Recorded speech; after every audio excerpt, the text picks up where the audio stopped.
strenuous race for the first 3 rowers here.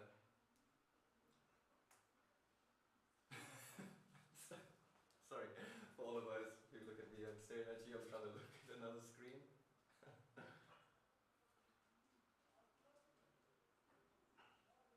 Okay. Alright, we're getting to the 1500 meter mark here.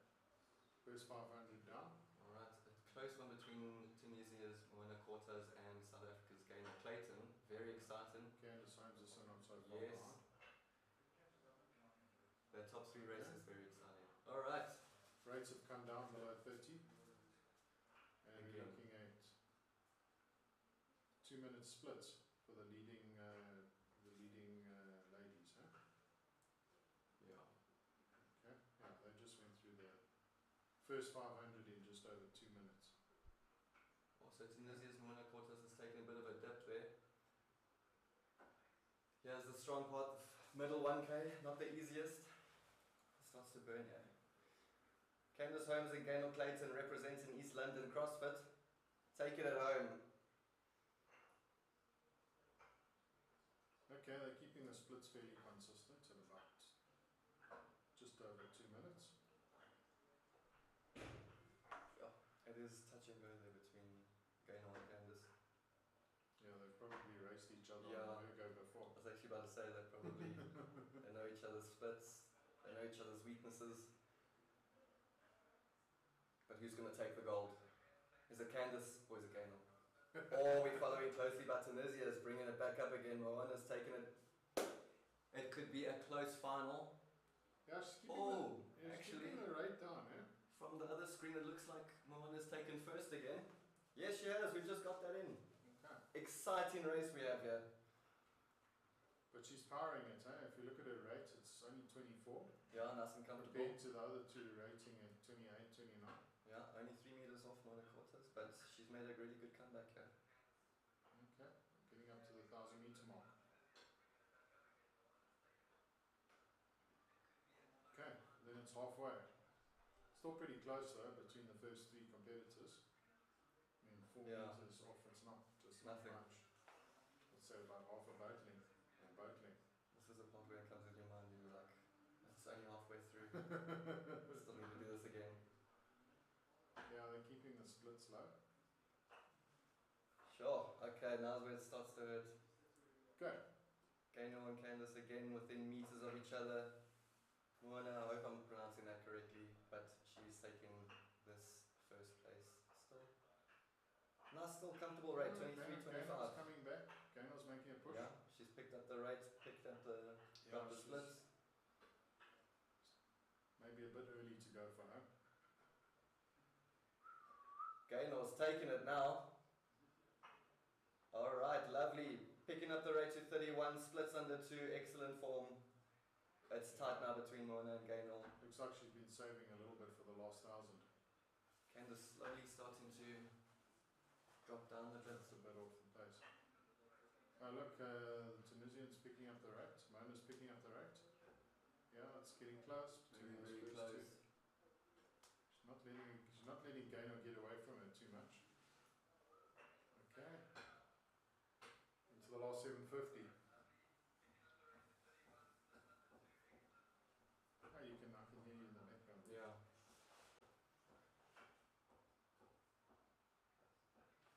Okay, last 700 meters. Gaynor starting to put a little bit of distance between herself and Moana. Rates are still below 30 though. You'll see them go up when they want to have a push. Yeah, there you go, Gaynor picking up to 32 there. Okay. Yeah. Within 5 meters still of each other, the last 500 is going to be interesting. Yeah, I think it's going to be pretty tough.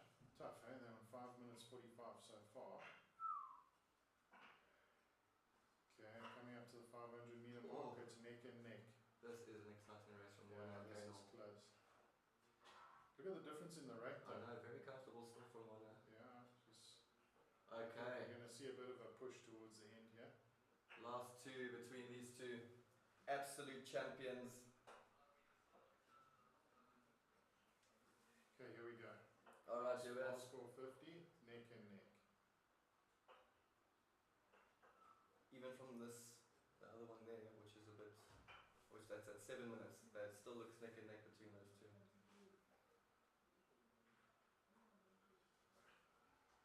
Okay, 350 to go. It's only about, there's nothing in it, eh? Just Yep. a meter between the two.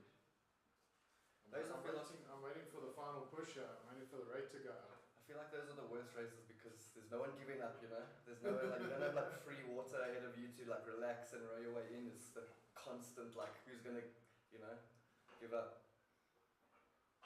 And 3 meters is nothing, it's one stroke. Okay, 300 meters to go. Again, last 250, go for home. 200 meters to go. Again, was picked up the race 32. Still close, yeah. She's narrowing the gap a bit. Yeah. Okay. Oh my goodness. Level. Oh my word.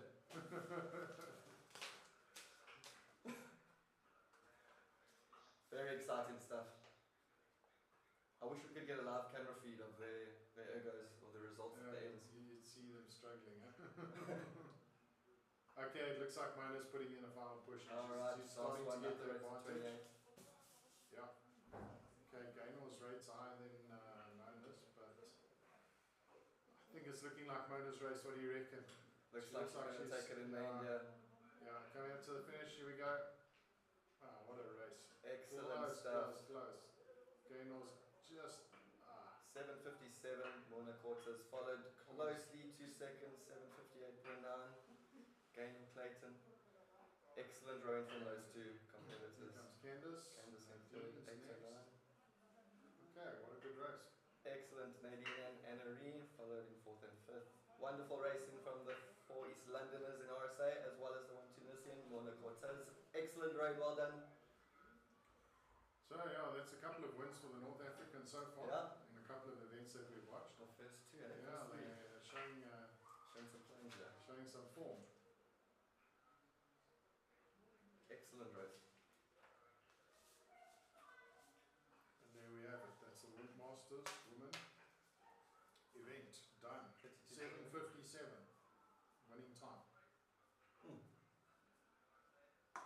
Should be proud of that. CrossFit representative should be very happy with that time as well, the 7:58.9. They probably write it on their boards with whiteboard or chalk. Ask me what's the next event that we have? Junior men's. Under 15 again. Yeah. Quite a few competitors here. Some Albans, some Scythians.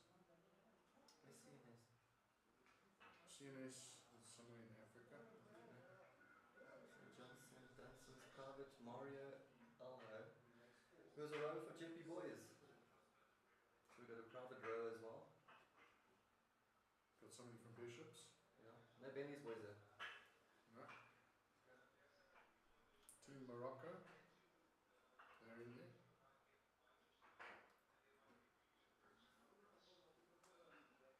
Alright, what are we seeing on the other screen? Looks like it's getting ready for the junior men's 15. Shall we do a quick refresh here? Yeah. That must be tough to... Ask Jamie to just cut us. Yeah. Jamie? Jamie?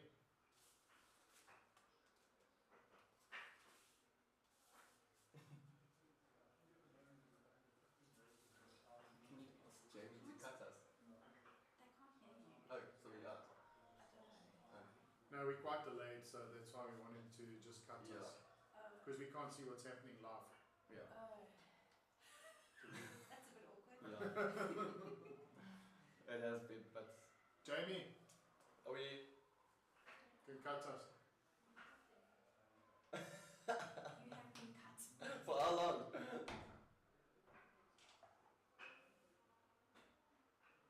Up there probably.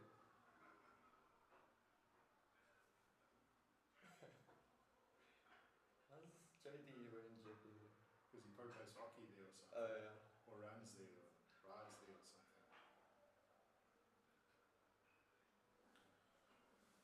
Yeah, I'd much rather we were actually part of a live stream and we could actually see what's going on. This delay thing is actually frustrating. Yeah, it's very cool. But now I'm wondering why. Yeah, we should have cameras in. If you could get the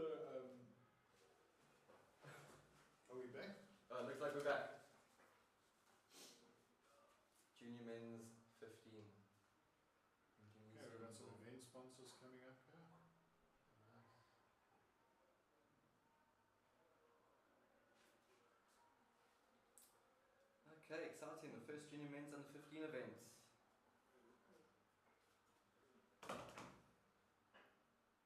Who's going to take it now?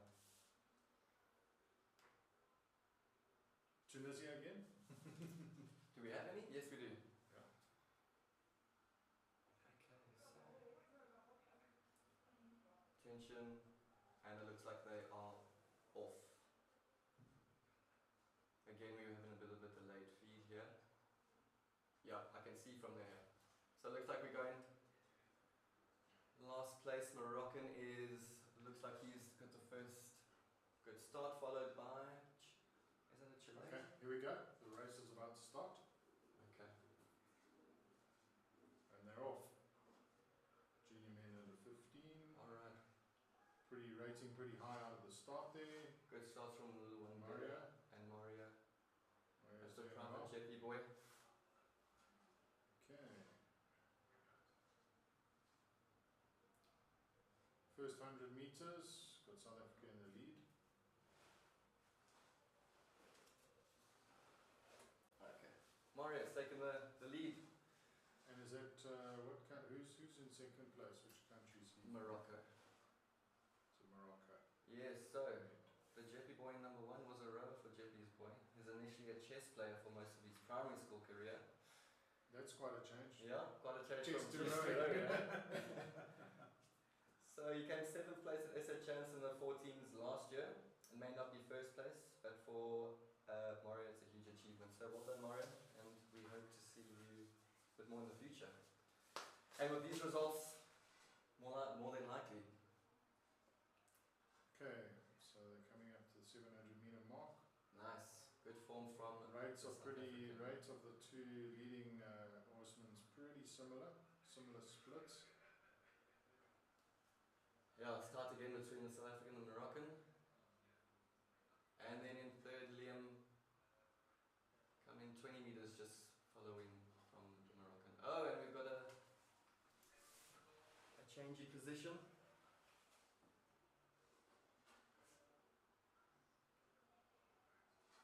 Okay, still holding 147. Yeah, the Moroccan's pulling ahead a bit. Yeah. Okay, 500 down. Halfway through, and I think Eri Bowie is taking it. So far, He's doing about a one. What was that first split? About 148.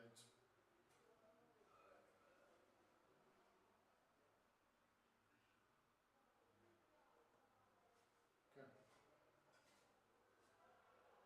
Oh dear, we're hitting a bit of a buffer here. From what I can see on the other screen,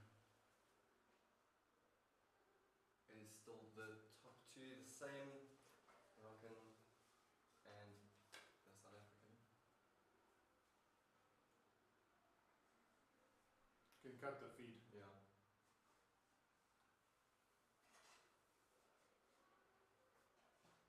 Oh, that's Rusky in here. Yeah.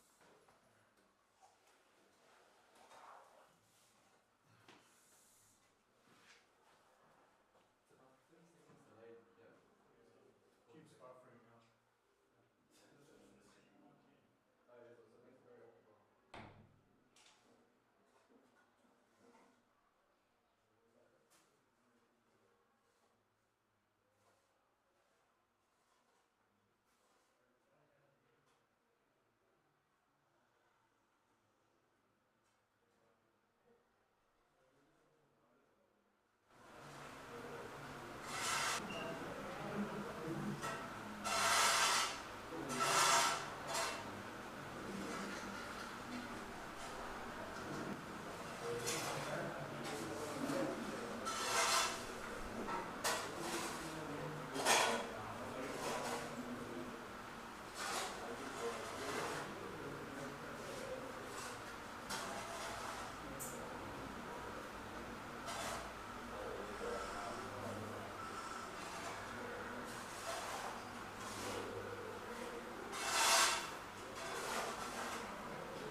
Hi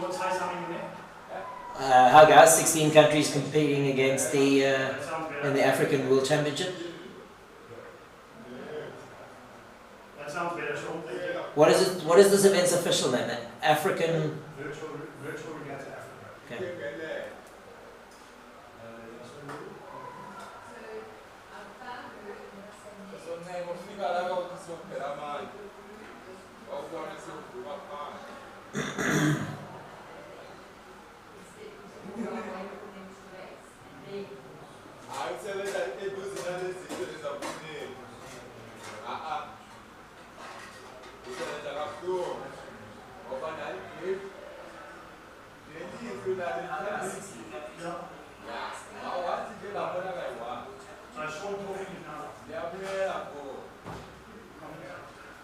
Ja. 16 countries comparing at the Virtual Regatta Africa.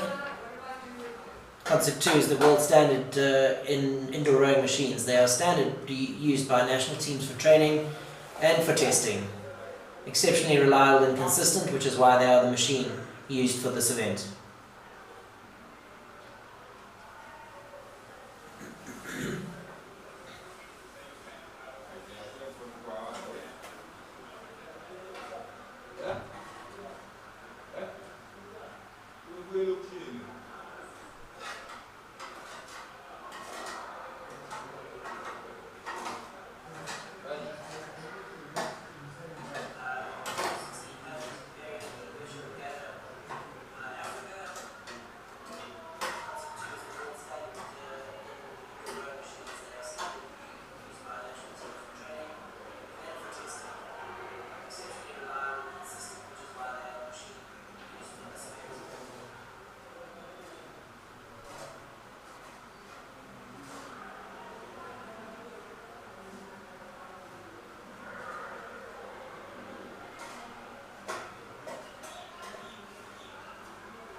Or junior men's 15. It is a 1,000 meter race and countries competing: South Africa, Tunisia and Kenya. 13 entries racing at the moment, and have just got off to a pretty good start, have these young men.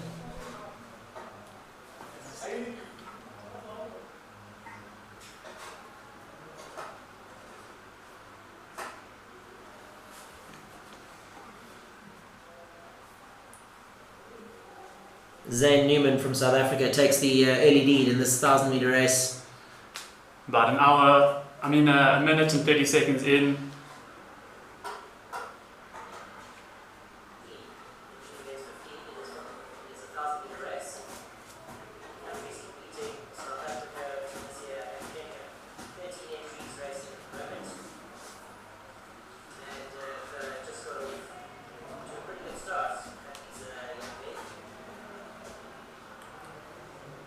Still a good lead here for Zane Newman from South Africa. Racing under the banner of St. John's College. Then followed by the Tunisian entry, that's Ben Ferrez.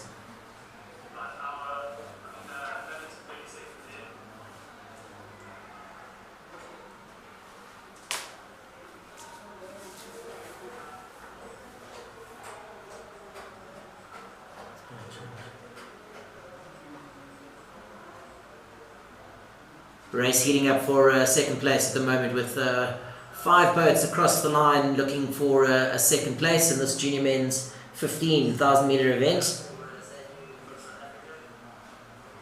Ben Ferrez, Cristiano Claro, Dylan Frank Stevens, Cameron Allen, and also up a second Tunisian sculler.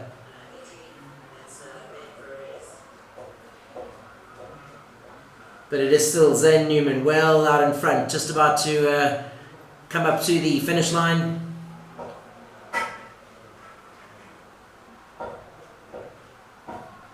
Good performance here from Zane Newman.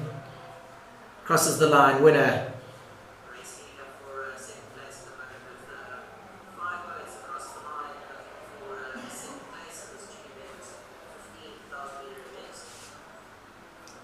Quite close there at the end. About 5 boats that are going to cross the line, very close to each other.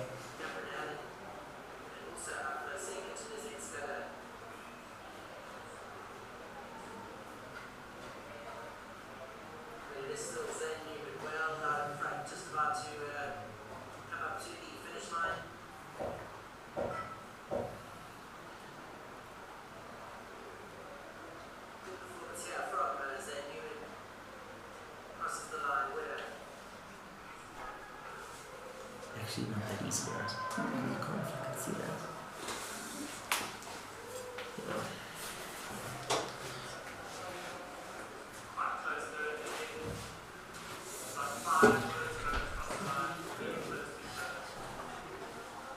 You get yourself entangled because you always scream. You always scream.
And we're back with the junior women under 15,000 meter event.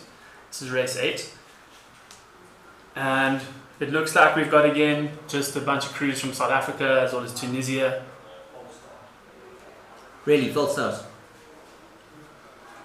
So a little bit of excitement on the start of this junior women's 15 race. There's a full start. Boats number 8 and 13.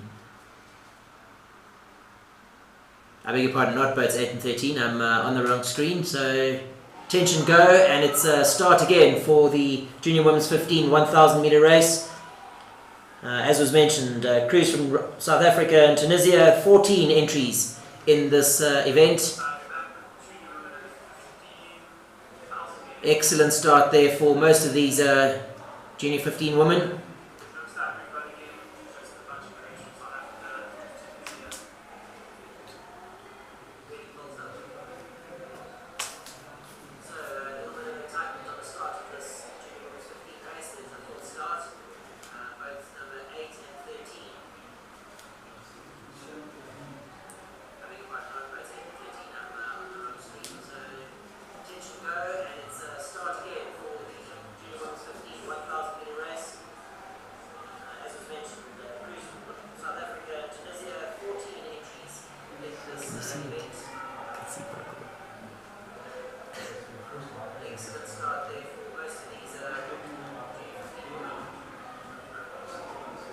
It looks like Alice has come out on the top there from St. Mary's School. And it's just swapped around now.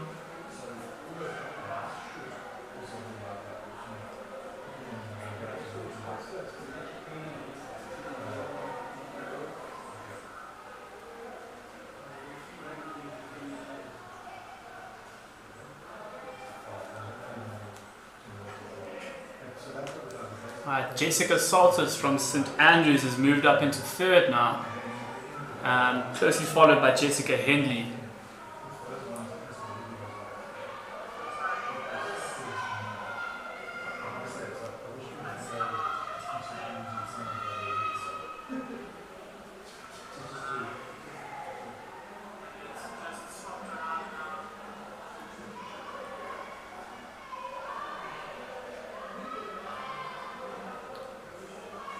Alice Dale still leading the junior women's 15,000 meter event. That 2nd place is very close. I think 2nd place is just about to overtake her, and they're building up a lead. And she has just overtaken her. So Alice now in 2nd place.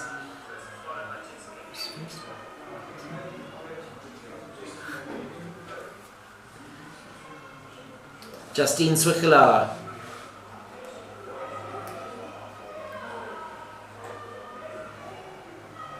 of also St. Mary's now just put her nose out in front of Alice Steele. So the two St. Mary's girls now starting to pull away from the rest of the field. Tight race developing there for 3rd place.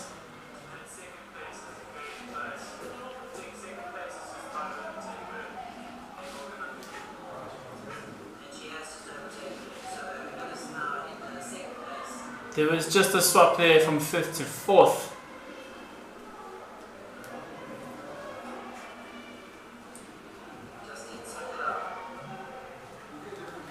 Close racing in the 3rd place between two scullers from South Africa, or 2 entries from South Africa and Tunisia. Jessica Hindley, Jessica Saltis and Tuati Shaw.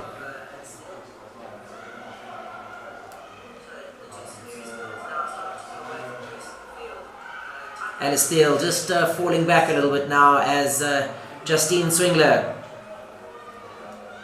starts to pull away from the rest of the field. Well into the last 100 meters now.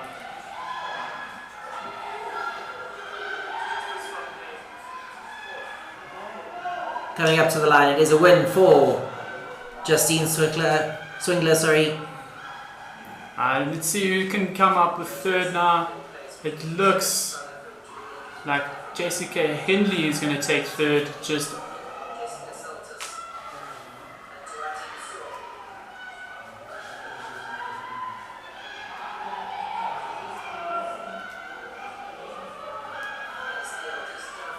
Great racing there for 3rd, 4th and 5th place as these Junior Women's 15 come through. Just a swap there at the end.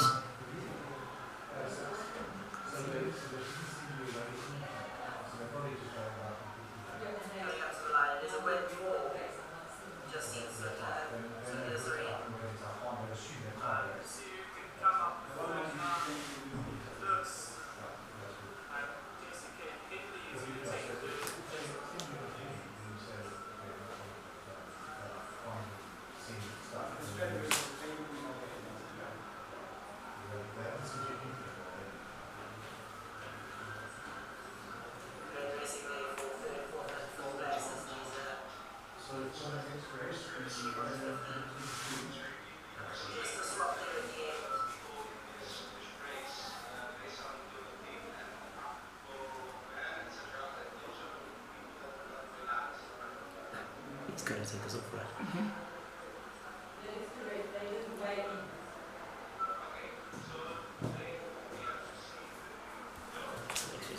Up next is the under 23 lightweight men. That should be a very close event as well, over 2,000 meters. Entries in this event from Angola, Tunisia, South Africa, Uganda, Algeria, Benin, and Morocco. All 15 of those lightweight men.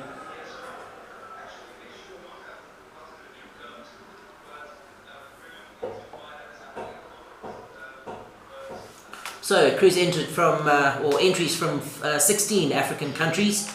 This is a truly African event. Mainly one of the, the main qualifier for the virtual regatta. This is the African qualification regatta for the World Rowing Virtual Regatta, which will be raced in February 2021. Athletes who finish in the top positions in the qualifying events will represent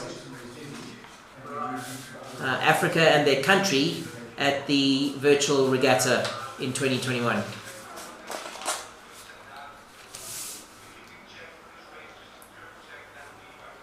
In the longer 2,000 meter races, I'm sure it takes a lot more, planning, as well as just a bit of more race tactics as well compared to a 1,000 meter little sprint.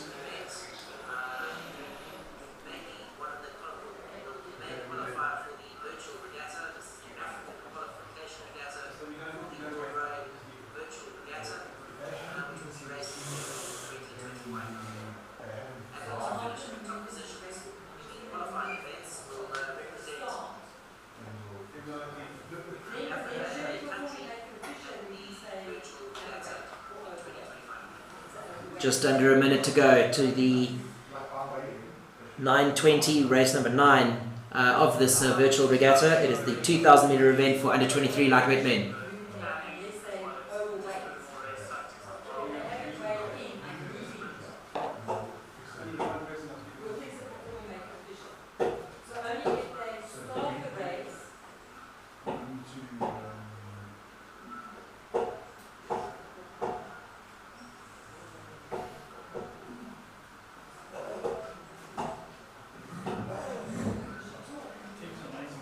So just having a look at the screen now, we only have 5 of the 15. Sorry, 6 of the 15 entries.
What does it mean if a boat's red?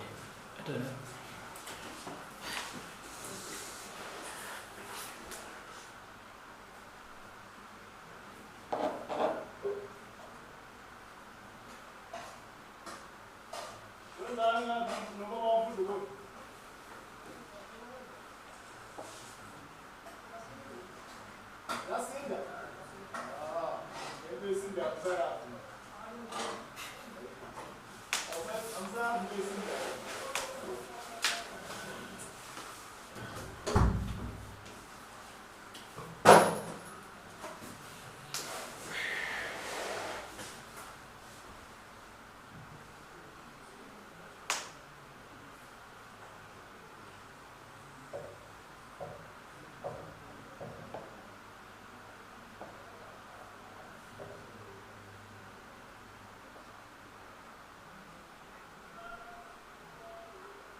So in this race from Morocco, so Ibrahim, he lives in Abu Dhabi and he started rowing 1 year ago, which is obviously it's very impressive, and as he's now learning the ins and outs of rowing. And just below him from Durban Rowing Club, Dlamini, he has been rowing for 2 years and has joined Durban Rowing Club through a development indoor program. He has recently applied for a rowing bursary to the University of Johannesburg. And it's just a bit of background on some of the people racing today in the under 23 lightweight men's event.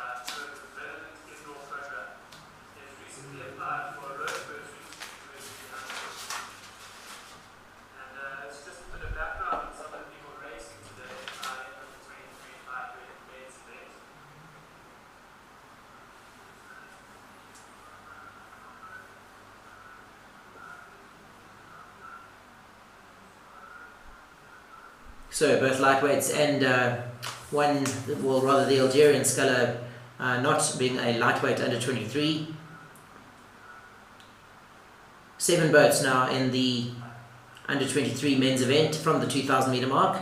Another interesting race coming up just behind this is the PR1, PR3 event. That is our para athletes. It is the men's event with the categories of PR1 and PR3. That event will be over 1,000 meters. I beg your pardon, it's over 2,000 meters. It's the race up next. So just about ready to go now on the under 23 event. 7 boats about to set off.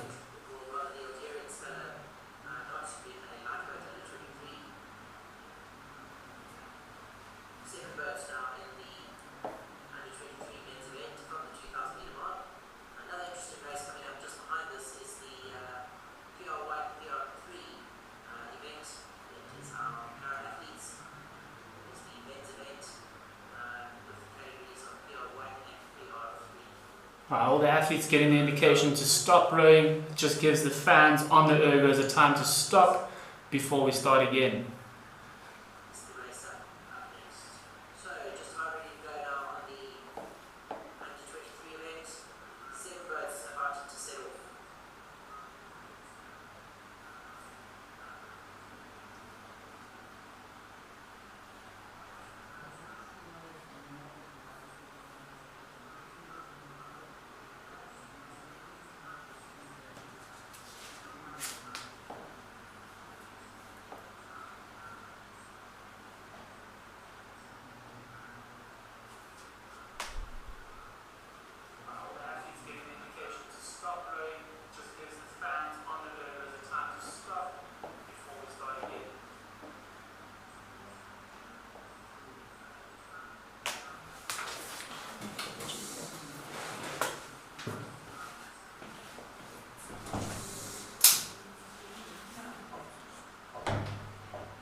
Okay.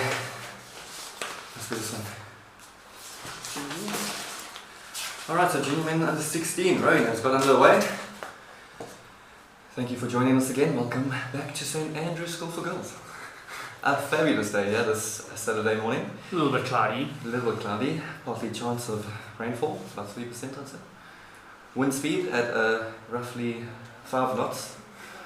Alright, and the Tunisian, Klar, I hope I'm pronouncing that correctly, has taken the lead, holding splits at 1:32 with a rate of 33. Closely in second place, Miles, 7 meters behind. Alright, so a few Tunisians have been doing quite well this morning. Yeah, they've been up there throughout the morning and have been actually very competitive. And to be very honest, all the other races have been very competitive as well. Yeah. It's especially, you know, we take a break from commentating. Sometimes we go up in the gym and we look at all the girls that are rowing there as well, and they are killing themselves a bit. Yeah, a lot of them are very nervous, very nervous. And it's tough for those girls who are a bit lighter, you know, who do well in the water. Obviously have to pull harder watts here. Alright, coming on to the 1.5, first 500 out of the way. Klar holding a comfortable rate there, 24, 143 splits. And 3 meters ahead, but Miles slowly catching up in that rate, dropping those splits. Give me the rate. Yeah, so the trick with like these longer pieces, so the 2,000 meter races, is just to keep those rates very high, very tappy.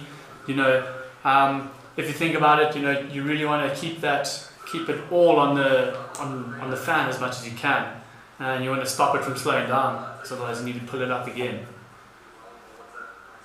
Close one here between Miles and Klar. Loving the Tunisians though. Oh, Miles now taking the lead from what we can see. Very close between these two. Coming in third there, 54 meters behind, Calvin de Villiers. And then, what's on the one? Do we have a Williams there? Yeah, in this race though, there's from South Africans, Tunisians, there's a Zimbabwean as well, from Peterhouse. And Peterhouse actually race up in here in South Africa for the South African National Championships. That happens in March every year. Did they compete this last SA Champs? Yeah, they did. Okay, how'd they do? I don't know, to be very honest. But yeah, it's a bit of a hectic time for the kids and the coaches as well. So Yeah. you know, we're very focused on our own schools and trying to get our athletes moving a lot. For sure. Yeah, it seems to be 2 races here. Top 2, 2 and 5. Almost 100 meters back is third place.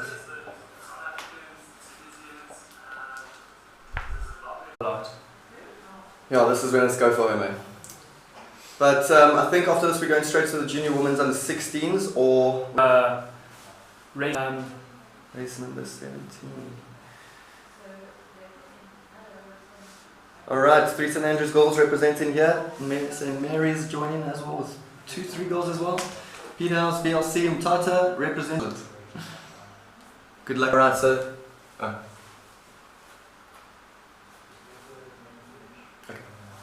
Okay. Miles out there. Miles LeBurn, 6:46. 6:51 Klar and 7:17 Calvin de Villiers. Top 2, breaking 7, crushing it there. Now there's some very Alright, so we're moving on straight to the junior women's girls under 16. The race has already got underway. So we will unfortunately miss. They are about 400 meters in, I think. They're about halfway through. They've just passed the 1K mark. I just passed the 1K mark, that's my bad. Alright, so Tunisia's Belhaj crushing it at a rate of 29, holding splits of 157, 33 meters in the lead of Sasha Bellis representing St Andrew's School for Girls from South Africa. And then another Tunisian, Hedley Roua, 44 meters behind first place. So again, the Tunisians really representing this morning.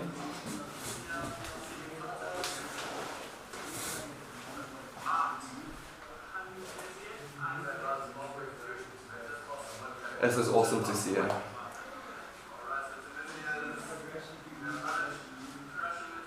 Chanel Rutger, previously from Tunisia as well, coming in 4th place. Good to see that name again. Zizi as well. She's a St Andrews girl as well. Nipping on the heels of Chanel Rutger. Well, this commentary might be a bit biased. I'm sorry for all the listeners. But excellent form. It looks like a quite a tight race as well for the first 8 or so places. It looks like Tunisia is quite far ahead. Yeah. But behind them, things can turn very quickly now, especially in this last 750, half. It's exciting. That's it there. Okay. Alright, this is the last bit now, 750, when the legs start to burn. Very impressed with the Tunisians today. And we have crossed the 500 now. Last bit. Alright, so first place comfortable, rate 29, 156, seems very relaxed, in control of this race. Sasha closely in 2nd place. Maybe a good go for home can get Balhaj a bit nervous, but it's a good race from the Tunisian. Oh, it looks like Chanel Rutger now is about to take 3rd place. Oh wow, okay. Bringing it up in that last 500. Oh, Chanel's gone up to 3rd. Closely chasing Sasha, and first still 60 meters ahead we have Balhaj from Tunisia. Last 250 meters coming up. I do expect that these positions are going to change quite a bit. This is when we really go hard. Yeah. Hoping there's 2, 3 and 4. Have the game make the last bit a bit more interesting. Yeah.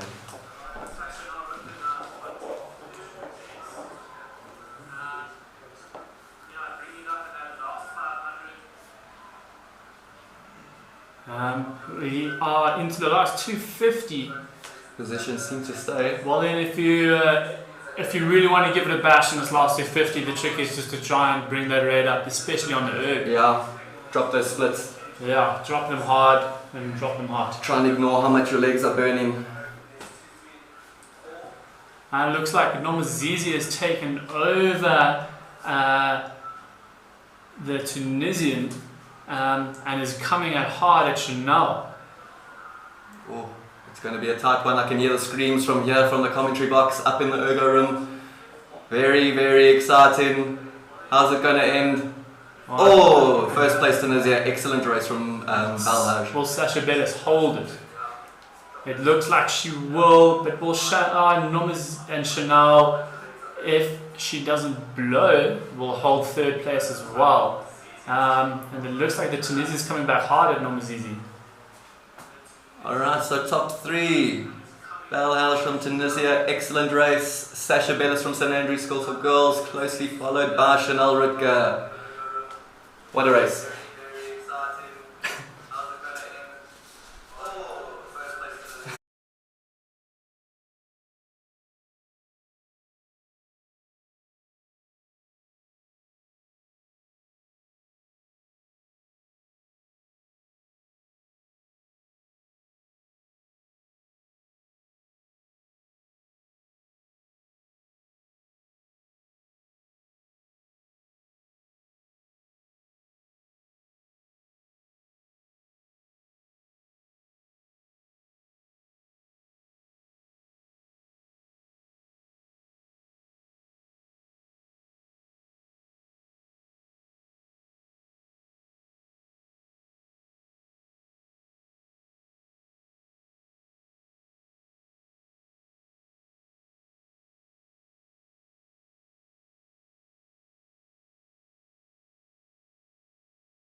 In this boat class? Excellent. Alright, so. There's 4 in this. There's Tunisia, looks like Angola. It looks like we've got Morocco, Tunisia and 2 Angolans. Yeah, it looks like it's going to be a tight race on the 23, normally quite competitive. So it'd be interesting to see how this race goes. Yeah, I mean the under 23 lightweight women is a very, very, very cutthroat. Yeah. It is, especially all the lightweight events actually. Especially on the water. Yeah, they are so competitive as well. You know, they've got to make sure they get the weight as well as pulling the splits. Yeah. Power to weight, very important for these lightweight rowers. The Moroccan taking the early lead from what I can see. Frankart, I hope I'm saying that right. Frankart Sarah.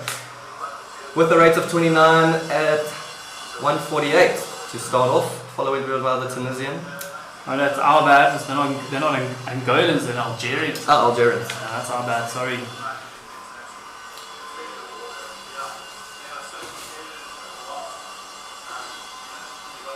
Alright, 12 meters within this race, very close between the first 3 places there.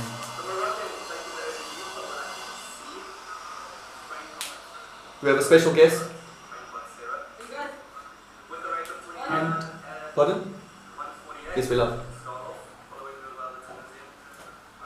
We have a very special guest coming in to say hi. say hi. Emily, as an ex-St Andrews rower, what advice would you give these under 23 women today? What would you give advice? What advice would you give to them in this race? Good, great. Good chat. That's some good chats. Okay, right. so wow, Nihed Ben Chadli, again from Algeria, picking up the pace. yeah, just staying strong at 31, 32 strokes per minute. That's a very close position between first, second, and third. Yeah, these are. It's all gonna come down into that third 500 suffering here.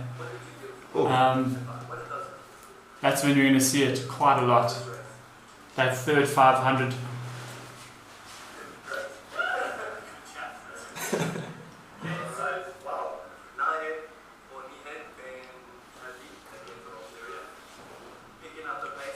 What's that coming up to now? Are we entering the halfway mark? No. We're at the 1200.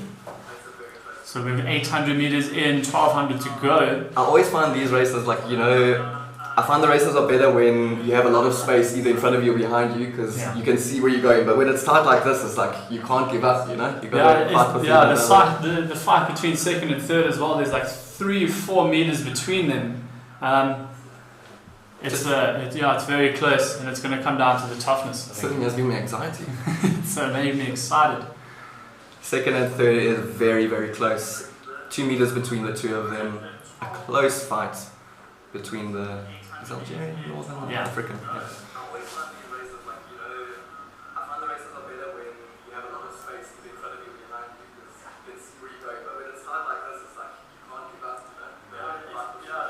Just looking at the splits next to them as well, that is tight.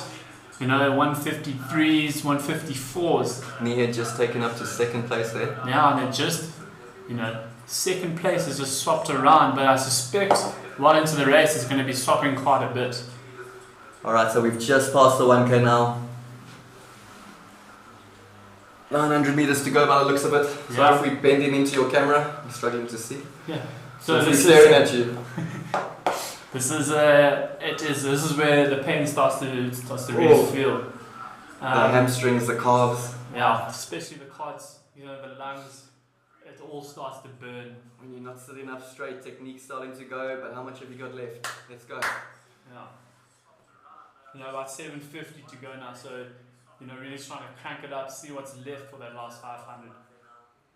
Looks like Nihed's, Frank Carter's starting to take the lead now. Widening the gap.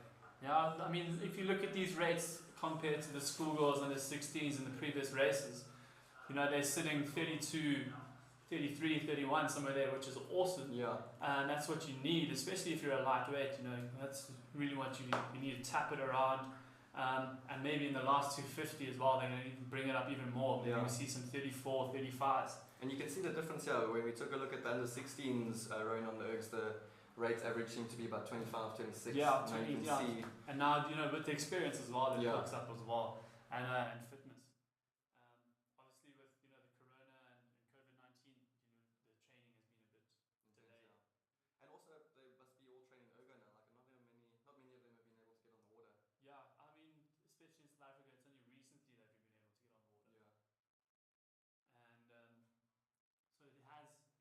it's opened up a bit now, but like I said, I don't know, you know, earlier in the pandemic, what happened. Yeah.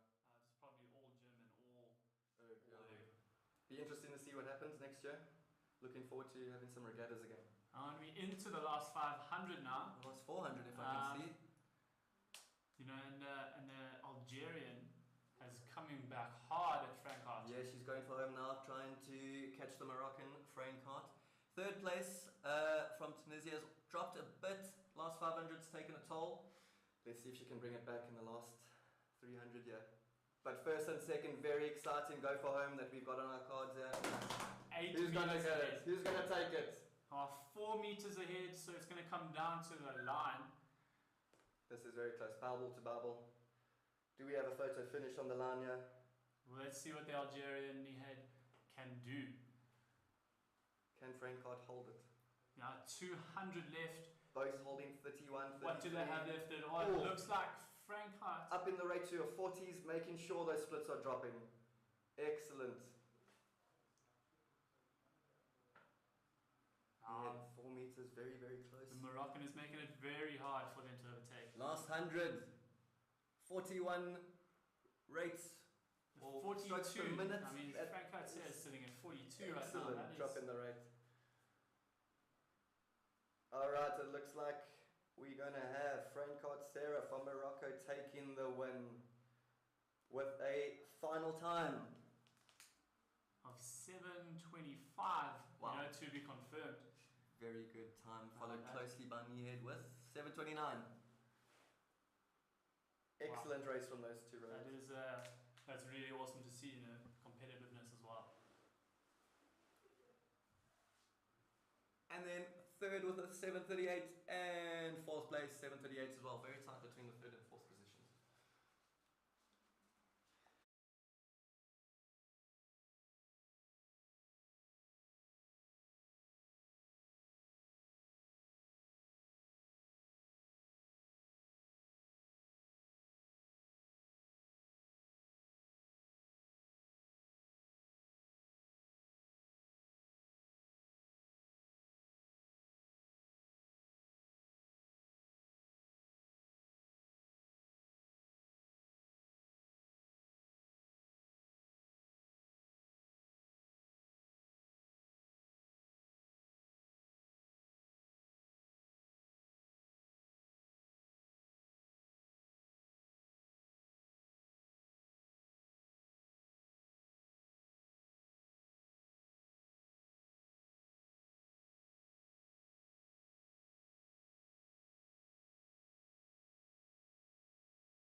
Right, welcome back.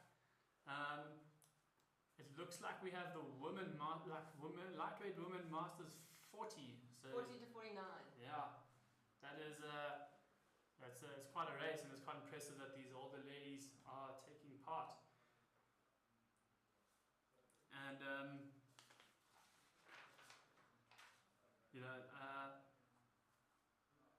Emilia Burta said here that she's a novice and she's taking part in this, which is very, very impressive as well. And it takes a bit of a time, right, Emily, to build up the technique and the knowledge. Yeah, so I think it's really impressive, and it's so nice to have some different countries here as well. We've got 2 South Africans, a Namibian, and someone from Tunisia. So this is really exciting. Looking at Emilia as a novice, I think that's really impressive. Steering along there at 2:20, about there, which is really good. They're all rating pretty high in this race. I think it's pretty impressive, especially as you get older. And then another woman, Renee Brovelli, started rowing in 2015 for Victoria Lake Club, and mother of 3, small business owner and addicted to rowing. Does not like erg trial, but has a huge fear of FOMO. And that's really awesome. I mean, a mother of 3 with a small business and rows consistently. Where would she find the time to do that? Yeah, I know. And I think I love at the FOMO thing. Once you get into the rowing, you're definitely not going to get out if you've got that. It's really one of those things where once you're in it, you're stuck. So it's pretty cool that she's got that. I'd be interested to see if her kids are rowers. That would be cool. Yeah, maybe as the maybe day row goes with on. him. Yeah, that's pretty exciting. So we are about 1,500 meters in, and Lucy is ahead, rating at 29, holding a 2 split, and that's awesome. Emilia Burta as well is just falling off now. Renee Brovelli as well is holding it there at 25 strokes a minute, which is really awesome. And the Tunisia Alpha is also just hanging on, so that's awesome. Yeah, starting to move through here. I think this race, as the race goes on, this is where it starts to get a bit rough. So it's really cool to see these people keeping their rate up, keeping their splits down, and really moving through here. Yeah, that middle 1,000 really gets tough. You need the mental capacity as well to really try and excel in that middle 1,000, and even more specifically that third 500 again. Yeah, this is where your body can move. It's just you've got to back yourself really, and as you can see, some of these more experienced rowers will show you here how they pace themselves through the race, and they're nice and consistent, which is really important, and it's a big skill that you have to practice and you have to learn, and you get it over the years. So I think looking at novices and that, it's always hard when they come in and they're still getting into it. But we'll hopefully see Emilia getting up here again. It'll be really cool to see her pick it up.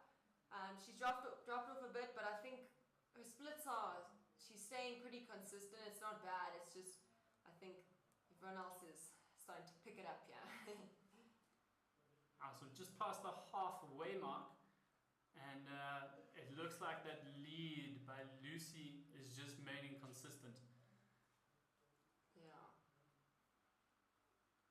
So through here, let's see how the race start to get it going here through the third 500. As we said, this is when it really starts to get rough, and where you've got to get that mental part going, and you really just got to back yourself here. Yeah, there's a big emphasis here in the third 500 on technique. Really trying to sit up tall, get all the oxygen in the lungs as well as just trying to keep the rate, keep your technique, and pull hard. So it's really, really hard and really mentally taxing in this last 750 or so. Yeah, and I think as we move here, especially as this is a virtual regatta, everyone's in their own homes, in their own space. You don't have that team around you cheering you on and stuff. So it's really cool to see all the athletes coming and just coming from different places, doing things in their own home, in their gym, or wherever they are, and they're still going through here, really pushing through this hard part and getting towards the end.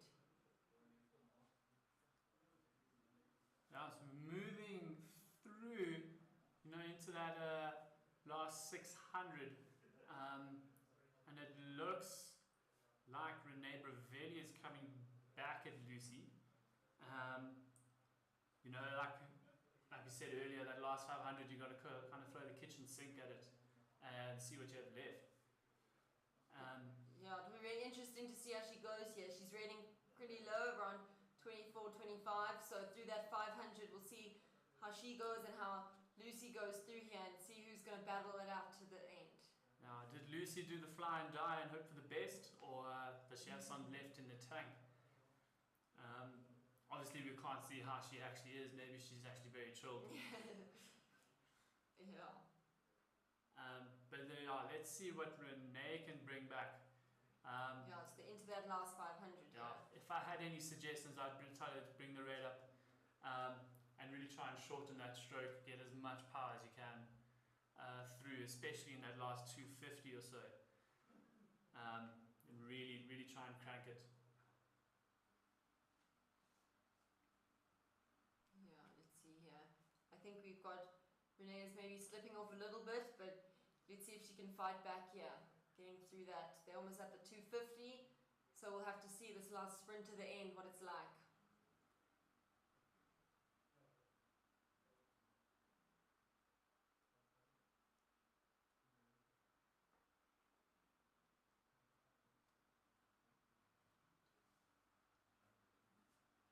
I mean, usually at the dam we row it now at about 250 at Ridderplaat, you really start to hear all the spectators as well, screaming for the rows as well, because that's when the finish line is right there at the spectators. So you start to get really overwhelmed, and you can hear like almost your parents shouting or your club or anything. So they're shouting for you. Maybe they're shouting at them at home or at the gym to bring it up. To really give it your all here at the end. I think Lucy here, she's just starting to build that lead again. She's really taking her splits down again. She's now at 154. Really impressive here, coming through that last bit. She's just about to finish. Nice and strong here.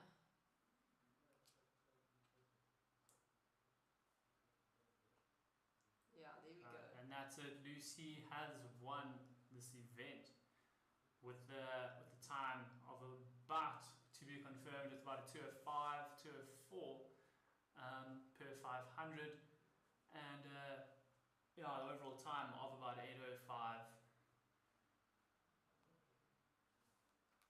Yeah, let's see here. We've got Amelia, who's our novice again. She's really just bringing it up, coming through that last 200, really moving here all the way to the end.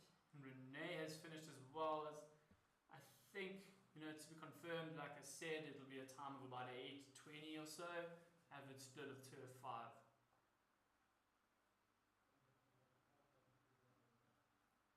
And the two rows coming up now, so Amelia and Alpha from Tunisia, also cranking it up, sitting at a rate 35, 30, bringing the splits down.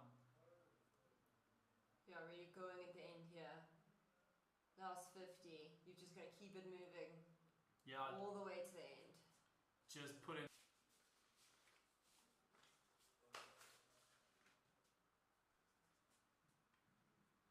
And finishing up all this time, it looks like the junior men under 16 has started. And we are away with that.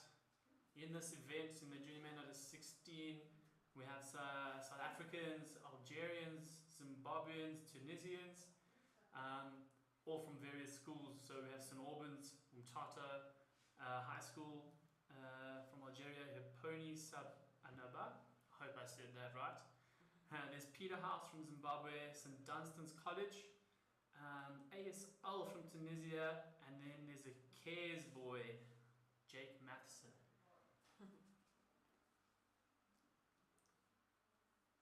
Yeah, really interesting with the Zimbabwean Thomas Gray from Peterhouse. Peterhouse is pretty cool. They come and row at the South African champs here as well.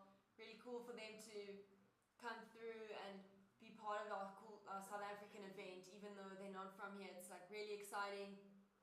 Our South African champs are our biggest event of the year for the schools, and it's really cool that they can come through and really show us what they've got. Yeah, so especially with under 16s, they're very new to 2,000 meter racing, especially here in South Africa, because we race under 14 and 15 are usually 1,000 meter races, so now they're moving up into 2,000 meters. And it does take, some time getting used to. So later in this, later in under 15 season, usually coaches try and introduce these 2,000 meter pieces to get them ready for under 16. And it is a big change for the athletes. You're racing double now. Yeah, quite scary coming through. You think you've done your 1,000 meter and it's so difficult in your mind coming from under 15 and you move into under 16 and it's double. It's quite an intimidating thing, but these athletes just come in and they do what they've got to do. They put in the training here. So you can see all these athletes here, they're just moving through nice and strong. We're through that 1.5 and just picking it up here. And it looks like the Tunisian is well ahead on this race. Darius Habib from the Tunisia team, he looks like he is very comfortable at his splits. If he holds these splits about a 1:45, he should aiming for about a 7 minutes overall. With the South African closely behind, also he's sitting at about a 1:46, 1:47. That's just given over 7 minutes in total. Yeah, really exciting here coming into this 2K. You never know what you're going to get, what it's going to be like. And like we said, you're in your own home, you're in the gym, it's not a usual race. So it's pretty cool here. You're doing something that's a bit foreign to you, this 2K, and just going through and doing your best the whole way. It's really exciting to see just what happens the whole way along. And it looks like the top 3 are breaking clean away. With third place being Gabriel from St. Dunstan's. Moving up into second place, there is the man from the Umtata High School, Sinkala. And still Habib is comfortably out ahead. So that's the race for the top 3. But further down, it looks like Omar is looking to snatch 4th place and just has. There we go. I think we're seeing quite a few changes swapping around here. It's that middle 1,000 is really where things change throughout the race. Different people start picking it up. It's got to see what your race plan is and where you're going to go here. Now, Jake from Cares. He said he's relatively new to rowing but enjoys the challenge. And I think that's what's really important about rowing as well, because it gives you a challenge that you need to enjoy, and that kind of makes it fun. That's the most important part, is that you enjoy it, otherwise why would you do it? Yeah, I think, and you go and do this Ogo trial, this big event that's not always the favorite thing to do in the rowing team, but it's really cool that they're still coming through here. It's been a weird year, as we all know, and people are still coming up here, doing their best. They've obviously been training. We can see it through here, where they're working hard. So we just got to see what they've got to do. We're into the last 500. The top 3 still haven't changed. There's still Habib, the Umtata High School guy down in the Eastern Cape, Sinkala, as well as Gabriel from St. Dunstan's. Looking at their splits, they're aiming for around the 7 minute mark, maybe 7:10. So there's about a minute left here. Yeah, we can see our Tunisians just pulling away here, getting more distance as he goes. Now he's bringing that rate up, dropping those splits. Through this last 250, he's really picking it up now, down to 140. We'll see how he goes all the way to the end and see what his final time is.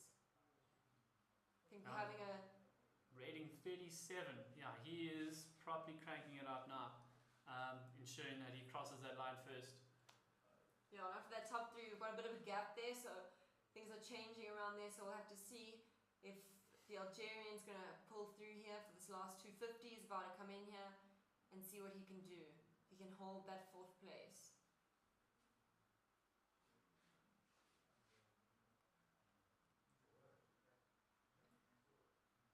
Yeah, and there we have it. Habib from Tunisia has just finished. Yeah, with a very, very good time of about it. I think it might be about a 6:52, which is awesome. That's very well done. Yeah, I'm sure I'll be really happy with that. Yeah, and Tata Man has finished first, followed by Gabriel as well, which are also they're very good times too. Very competitive race all round. And just you see the man jumping around Omar. I think that's just a bit of connectivity issues. So his time will be published. You just want to get that 4th place there, just in front of the Algerian. Yeah. Right. Now the South Africans are coming in now. Yeah, it's been very weird, not be able to row on the water. As rowing coaches as well, we want to coach on the water. Watching an erg, and it's obviously not as technical as rowing on the water. Yeah, I think the ergo is always good for seeing where people are at, their fitness, what they've been doing, and especially now, if you've been stuck at home, getting on that ergo and just moving along, it's really going to show here today in these races where the people that have been working and training hard, this is where they can show what they've done and really build themselves up before next year comes in. Yeah, and Emily, there's always that saying.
Alright, welcome back. We're having a change of commentary. Welcome. Our name is Jad Engelbrecht and this is Dimitri Zides. Welcome to St. Andrew's School for Girls. And we are joining the lightweight men. Very, very competitive race that we've got going here. Again, we've got countries from Egypt, Algeria, Tunisia, Morocco, Algeria, Egypt, and that looks like it could be Kenya. Right, so starting off, Algeria and Egypt with first and second. And Egypt has now taken the lead. Mohammed in first place with a rate of 31, holding splits of 132. Very close between first and second here, Egypt and Algeria. Tunisia, also Mansouri, closely catching up to third place as well. Very, very competitive. It's very close, only 4 meters between third and first. Yeah. Very tight racing, so very interesting. Lightweight races are usually quite tight, so it'll be very interesting to watch and see who comes out on top. What is the weight? So for men, the weight category is 75 kilograms. So every athlete has to weigh under 75 at least 2 hours before the race. And for women, it's 61 and a half for today's racing. Okay. Okay, interesting. All good. Okay.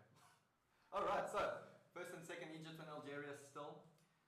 Very tight, very, very tight. Bear in mind we have looking at some buffered results at the moment. We're going to get a new screen now. But from what we can see, the race is just past the 1600 mark. And we're back. Now we're back. The 1,500 meter mark. Okay, Looks like Algeria is leading. Algeria's taken the top lead. You're correct. 3 meters. Excellent. That Which is came quite out tight. tight. 3 meters is essentially one stroke. What do you rate a good 2K time for lightweight men would be? Anything around 6:30. 6:30. 6:35. So those splits would be average? 1:30. 1:38. Okay. So 1:38 is a really good time for a lightweight. Can't do that anymore. No, yeah. Those days have passed us. Looks like Algeria is pulling away actually. Yeah, with actually Looks like 7 meters between him and Egypt. creating a much bigger gap there, 7 meters. This is the perfect time to start creating the gap. Because usually this is the harder part of the race. We're approaching the harder part of the race. It's quite surprising to see the spread like that. I would expect it to be a even. bit close or closer. Well, I compared mean, we'll have to see a little bit later in the race, and Yeah. you never know if Egypt's going to make a comeback or if Tunisia's going to make a comeback and go for first. But right now, Algeria looks to be holding it really well. And we'll see as we pass the 1,000 meter mark where the racing starts to get a little bit more hectic, what happens. Oh, look at the battle for 4th and 5th is starting to heat up. Yeah, coming Looks into like almost 2 meters between them, between Egypt and Algeria. and coming up to the halfway. So athletes who finish in the top positions in qualifying events at this virtual regatta qualify for the World Rowing Indoor Championships in February. So there's a lot on the line here with these races. It's not just for fun. I mean, I wouldn't do this say, for fun. yeah, you would say a 2K is fun. Yeah, it's But racing is my very favorite fun. thing to do, yeah. Yeah, it must actually be quite tough for the girls who are normally, you would say, better on the water, Yeah. who have more power to weight, you would say, compared to... Because it's a lot different racing on ergo compared to... Well, there's a on the saying. water. There's a saying that goes something along the lines of, not every fast ergo becomes an Olympian, Yeah. but every Olympian does have a fast ergo. Okay. So I think if you want to be a great athlete on the water, one thing that really helps is to get a fast ergo time, because what you can do on an ergo, you can obviously translate to the waters with a little bit of technical ability. Yeah. So I think for these athletes, it's really good to pace themselves and see how they're doing. For instance, now Algeria is opening up Absolutely really wide. crushing gap. it. Wider than about Really 20 meters wide now. gap. He's holding 134. That should give him a sub 620, which At a is rate extremely of fast. 33. See, that's the kind of rate you want to hold for these 2Ks, I'd say. 34, Yeah. 35. Especially for a lot of it, because they don't have a lot of mass to them, they have to kind of keep the fan spinning. Keep that tapping, yeah. Keep the fan spinning, keep it tapping, so it's a lot lighter for them. So they can hold these splits a lot easier. So 35 is a perfect rate, which is probably why he's actually pulling away, because He's comfortable, yeah. look at the rate difference between first and second. It's 6 34 pips. versus 28. 6 There's pips. a huge difference. Ooh, looks like third is coming now, and trying to attack for that second. Oh, there we go, He's overtaken. taken it, Tunisian's taken it. They've been doing outstanding this virtual regatta this morning. No, well done to Tunisia, yeah. He's starting to pull away now. But Algeria's widening that gap, taking it now to 40 meters. And it's the last 500. Here we go. Here's where your legs start to burn. Or start, they should have been burning a long Yeah, time ago. he's kind of burned on the 1,700 meters. I don't know what races you've been Yeah, having. no, they always burn. It burns from the get-go. But see here, this is when it must be tough, because when you're on the water you can see how far ahead of you are, you can see who's in front of you, behind you, and you can have a sort of advantage here. Whereas here now you don't see the rowers facing backwards, so you don't have that psychological advantage. You're essentially racing the clock, Yeah. which is a lot harder than actually seeing someone. Oh yeah, I much prefer to race in the water. for sure. The Algerian looks to be holding a really consistent rate and really consistent split as well. And Since it's- you've taken the rate up to 37, And you can see in the rowing has widened the gap to 50 meters now. wow, he's really going for it. He really wants his victory. Oh, absolutely crushing it. Taking it to 50, last 250 meters to go. The Egyptians actually might be overtaken by the Algerian. Looks like this is heating up between 4th and 3rd. Okay, yeah, I think dropping splits there. But number one is absolutely dominating, widening that gap. I think it's safe to say that Algeria will take the victory here. Yeah. But we can never say for sure. Commentators' curse is a thing, so we'll have to see till the end who actually wins. But so far, it looks like he's, in a really good position to take the victory. Bodina It said looks like Ali. the Tunisians also in a really good position to take second. Hope I pronounced that right. Bodina said Ali, but congratulations to you. You've got now 50 meters left to go. Rate 41. 41, Stands at absolutely 132. crushing it. He's really taking it home. That's it. And a Really time of crazy stuff. 6:12. Absolutely destroyed it today. Can you imagine? Beautiful running time. 6:12? No, What I a can't. fantastic time. I cannot That imagine is doing that. really fast. And Then- second place, 6:25. Almost 2. 10 seconds later, there we go. 6:28 and 6:29. Wow, really close between third Three and and fourth. fourth. But Really, wow, really some close. really good times there. Yeah, this is great times. I mean, my personal best is quite far off that. So, about 20 seconds. 40 Yeah, seconds. by quite a bit. Quite a bit. Alright, so very, very competitive race. And I think next we are heading to the under 23 men. And also another exciting race. It should Also be very really close, great. yeah. So who have we got here for the under 20? Oh, yeah. 3 South Africans, a So Moroccan. Morocco, Algeria, Kenya. Kenya. So 2 Moroccans, 1 Algerian, 1 Kenyan, and 3 South Africans. The South Africans representing Victoria Lake Club, and we have a Durbanite from a Durban Rowing Club. Good luck to you, sir. Then we have the Morocco team, Kenya, the Hipponi Sub Anaba team, and the Morocco team. Sorry again if I'm not pronouncing these correctly. I'm trying my best. That's all you can ask for is your best. Wow. What is the last time there? 6:46, and that is Which the is last still one. fast. That is That very is fast. still fast. Sure. These lightweights really know how to Yeah. pull stick. They came to represent today. Yeah, they came to race. Exciting stuff. Ooh, and Exciting after, races. after the under 23, we've got the Masters 50. Wow. Very. Oh, Ian Johnson representing. I think that is a father for St Andrew's School for Yeah, Girls. it is. Good luck to you, sir. Very exciting draw we have on the cards. Awesome. Under 23 men. Exciting. Ready Is to it start. Okay, so who do we have here? We have Moroccan, Chile, Marouana. We have a Grant Kennedy, Joshua van der Merwe, James Westelaar, Murray Emmanuel, Fadla Mohammed, Chawoki, and Gamera Youssef. Good luck to all of you. Exciting to watch you guys That race. should be very close. It looks like they are. We may be waiting for 2 more rowers. On the entry it says 7 here.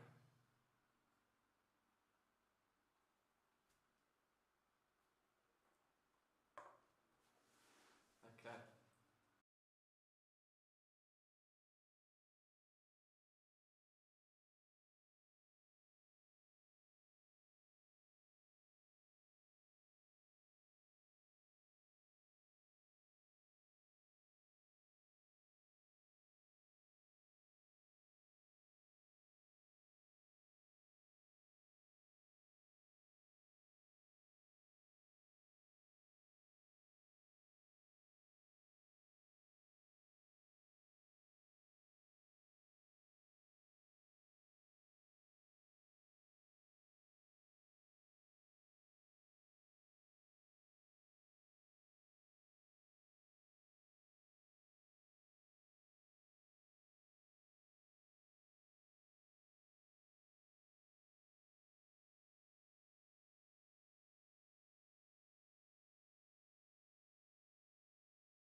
Alright, welcome back ladies and gentlemen to a fabulous Saturday morning. We are going to get underway with the under 23 men. Yeah, exciting stuff. Thank you for joining us this fine Saturday. Absolute pleasure. We hope you're having a wonderful day wherever you are around the world. Athletes are racing the event from their own home venues, as you all know. They are not gathered together in one venue. They may be at their own school, gym or rowing club, and we wish them luck. It's underway. Off. Under 23 men. Looks like Joshua van der Merwe has taken a quick and early lead between him and Grant Kennard. They look to be leading the pack. Very Now fast. Joshua van der Merwe seems to be taking a 1 meter or 2 meter lead, holding an average split of 134. As a result, has quickly taken the number 1 spot. Alright, looks like Grant Kennard's starting to catch up to him, and they're even, and Grant Kennard has taken the lead. So another exciting stuff. Another event which is very competitive, just like the lightweight men before. So for under 23 in the lightweight men before, what would you say a good time is for the 2K? Or would you say similar times? Well, comparatively compared to the last 123, Yeah. the lightweight man, So we're on over 612. Yeah, I would 612. say heavyweight should be between 10 to 15 seconds faster. Okay. So I think prognostically it should be between 10 to 15 seconds faster. So for first position here, what would you expect to? Very close to 6. Okay. Very close to 6. Do you think we could get a break in of 6 here? What is the break? What splits would you have to hold to break 6? 130. 130. 130 to break 6, which is an exceptionally tough task to ask. That is a big task. So we got first place here, rating 29 with average splits of 138. Algerian. Yes, Algerian Lets me again. holding a split of 136, which is still quite fast. Still pretty good. It's not breaking 6 levels, but it's still pretty good. And he's starting to pick up quite a decent lead. He's now 10 meters in front of second place Grant Kennard. And the first 500 are done. Exciting. Yeah, exciting stuff. This is usually the hardest part of the race, the last 1,500 meters.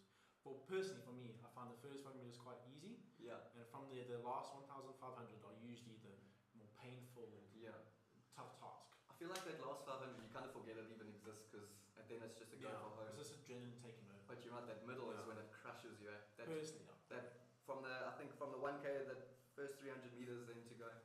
Ooh, looks like the Moroccan is taken second. Excellent stuff from him. Algerian has widened the gap by a few more meters. Second and third, very, very close race in between the two. Very, very close. Very close, but looks like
from the Moroccan, and he's responded really well to that. Very well.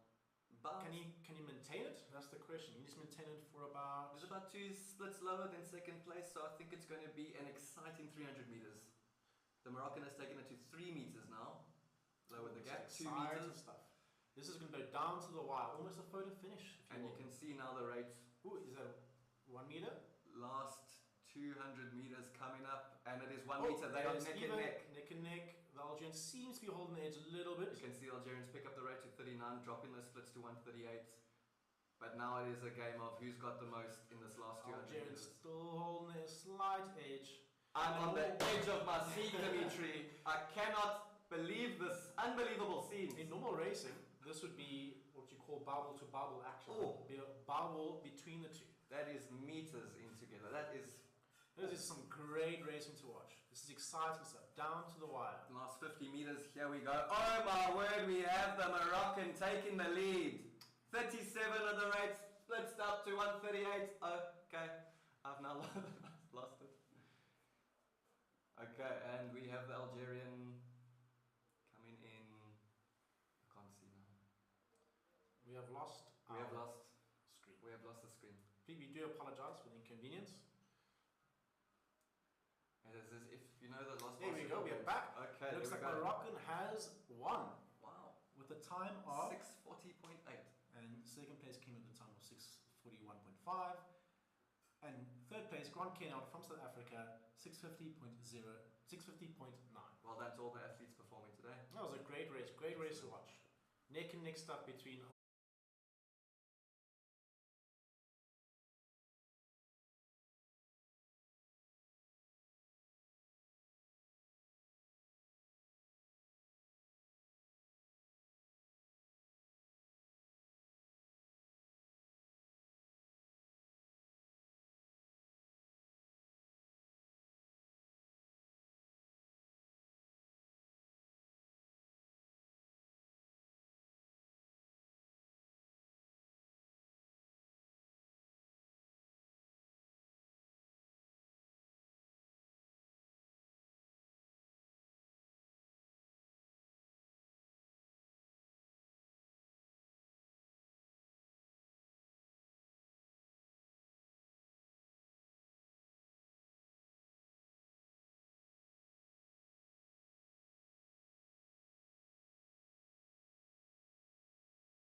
Right, so the Masters men 50 to 54 has just started, and it looks like Kevin Spence is out in the lead from VLC. Also in this race we have a Tunisian from the Tunisian team, Derek Craig from St Dunstan's College, Graham Jardine, and Ian Johnson from VLRC. So these men are aged between 50 and 54, and it looks like they are coming out the blocks firing. Rating about 30, 32, holding a 141, that is Kevin Spence out the blocks. So, Ricky, what do you think going forward that these men should be looking for? Mostly just a bit of consistently keeping the rate up, keep it nice and tappy, you know, making it easy for yourself. The worst thing you want to do, especially when you're racing a long race like a 2K, is slow down and take some soft strokes, then you have to start that fan up again. So just keeping a nice long tappy rhythm, get you along nicely. Yeah, that is it's essential. It's what we kind of focus on as coaches, is just trying to keep that rate up, especially in the erg trials like this. You know, those fans slow down very quickly on concept twos, so they're really hard to start again. It's like pushing a car. It's easier to start pushing a car once it's moving instead of from a standstill. So Ricky, is there any backgrounds from these men that are racing now? We've got Mr. Ian Johnson, who started Masters rowing in 2012, so he's been rowing quite a long time, which is quite evident to see. You can see the rate staying up, and he's getting it along nicely, moving the boat nicely, keeping that fan moving like we said.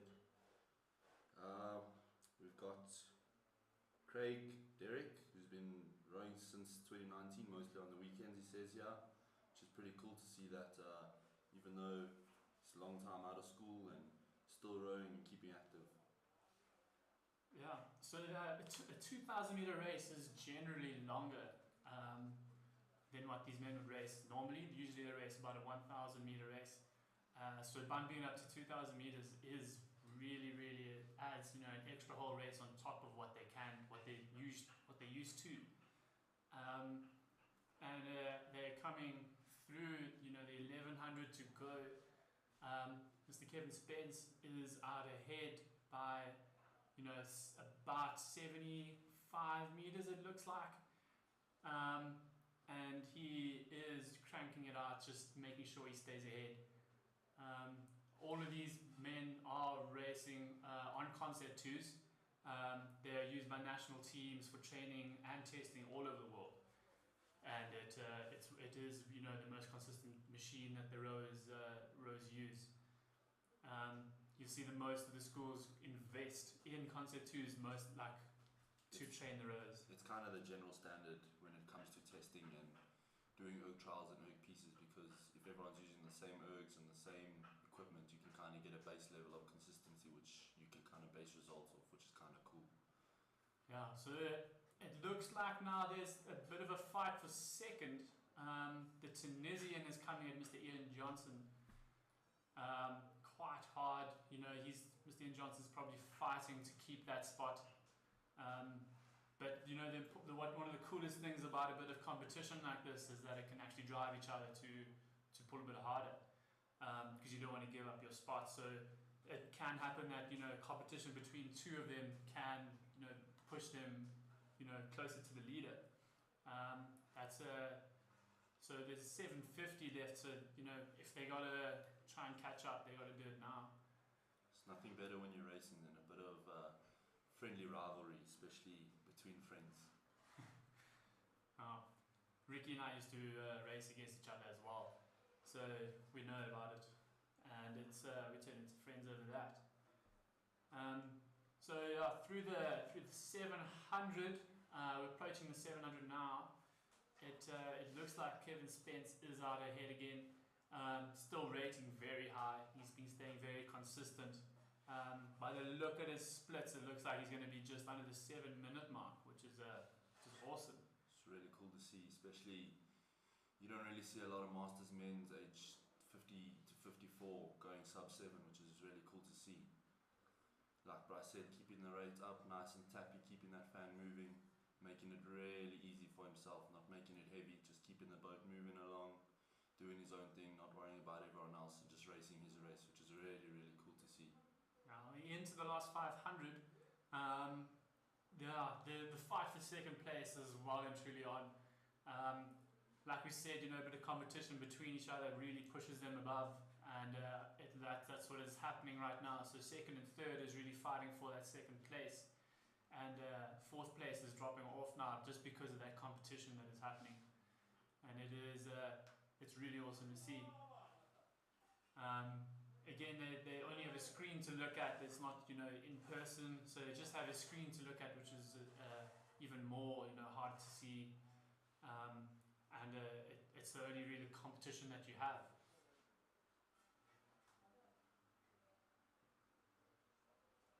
Still looks like Mr. Johnson's hanging on to that second place, but just by such a little margin. Racing's neck and neck at the moment as they come through the 200 mark.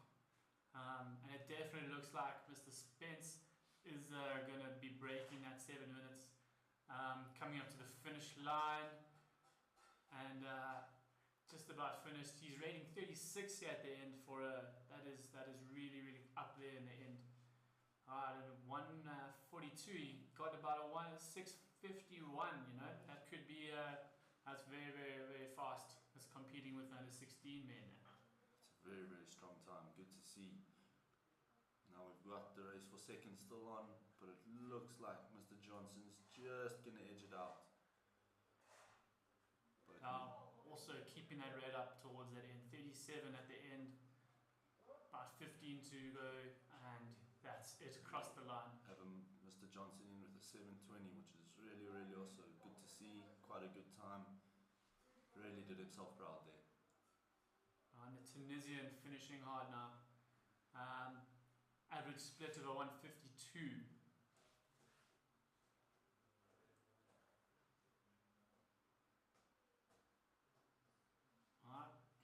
Last 50 for Mr. Graham Jardine.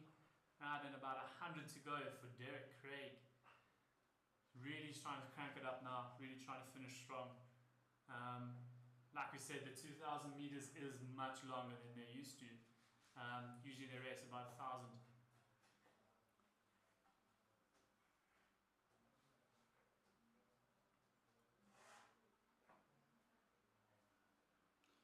And we got Mr. Craig coming in now and crossing the finish line in just over 8 minutes. It's also still really cool to see. Really solid time. Great from all these competitors. Great to see some really competitive racing. Really, really cool to see. What a great race.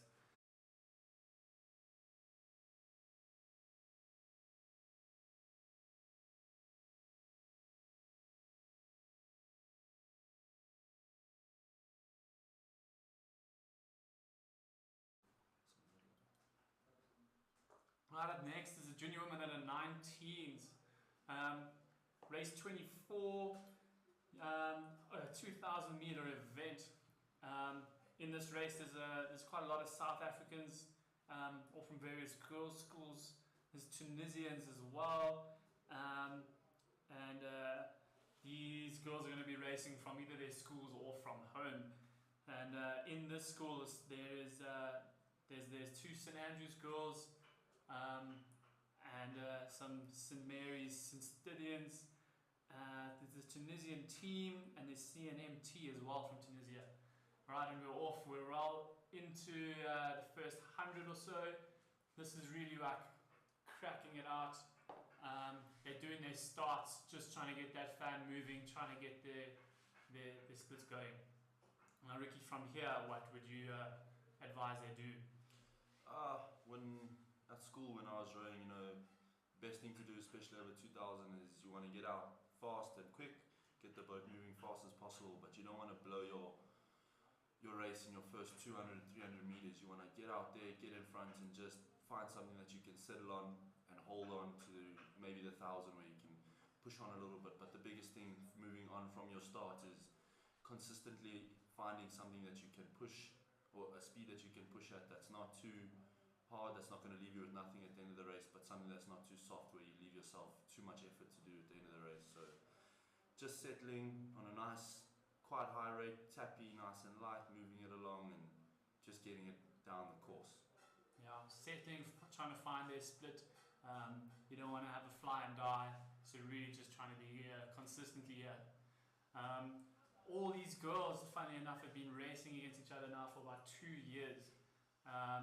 All the way from obviously from under 17 and under 18 in school. And all the way through actually. So if you think about it, so they've been racing from under 14, and this virtual regatta has given them another chance to race against each other. So by now they kind of know their strengths and weaknesses, and they also, they might, if they want to play a bit of head games, play on those as well. This Tunisian is out ahead at the moment by about 10 meters, rating a 28, holding a 155, and it's cruising. Some really strong splits out there from these girls. Really good to see some competitive racing, even though it is still in the first little bit of the race. Still really competitive. Good to see. Oh. Looks like the South African just took second place from the Tunisian. Again, all these positions are really like chopping and changing as they go, and I'm sure we'll see as the race goes as well. So currently we have Aya from Tunisia, Zamali from Tunisia, and then the South Africans, Saskia, Emma, Tali, Shelby, and then Tunisian as well, just after Shelby. And then there's Kari, Zoe, Tando, and Krimi, and Samantha, and then there's Leach bringing up the back there. So we're just at the 1100 to go. So we're 900 meters in there. Girls have found their splits that they want to hold. Saskia Stoutman is coming at Aya from Tunisia. So we'll see what happens with that. It looks like she's just about to overtake. And so that will be absolutely cool. Yeah, so the top three are really cruising now. It's good to see, making a move in the middle of the race, sticking to her game plan. She's obviously sat down before this and thought about what she needs to do. It's really good to see her racing her own race. Top four kind of looking very tight, could go either way. Very little between these girls, everyone pushing themselves to their absolute limits, and it's really awesome to see. Yeah, so we're well into the second half of this race now. They're still all up for it. Hey, whatever can happen. They could have gone out too hard, so they might not have left enough for the finish.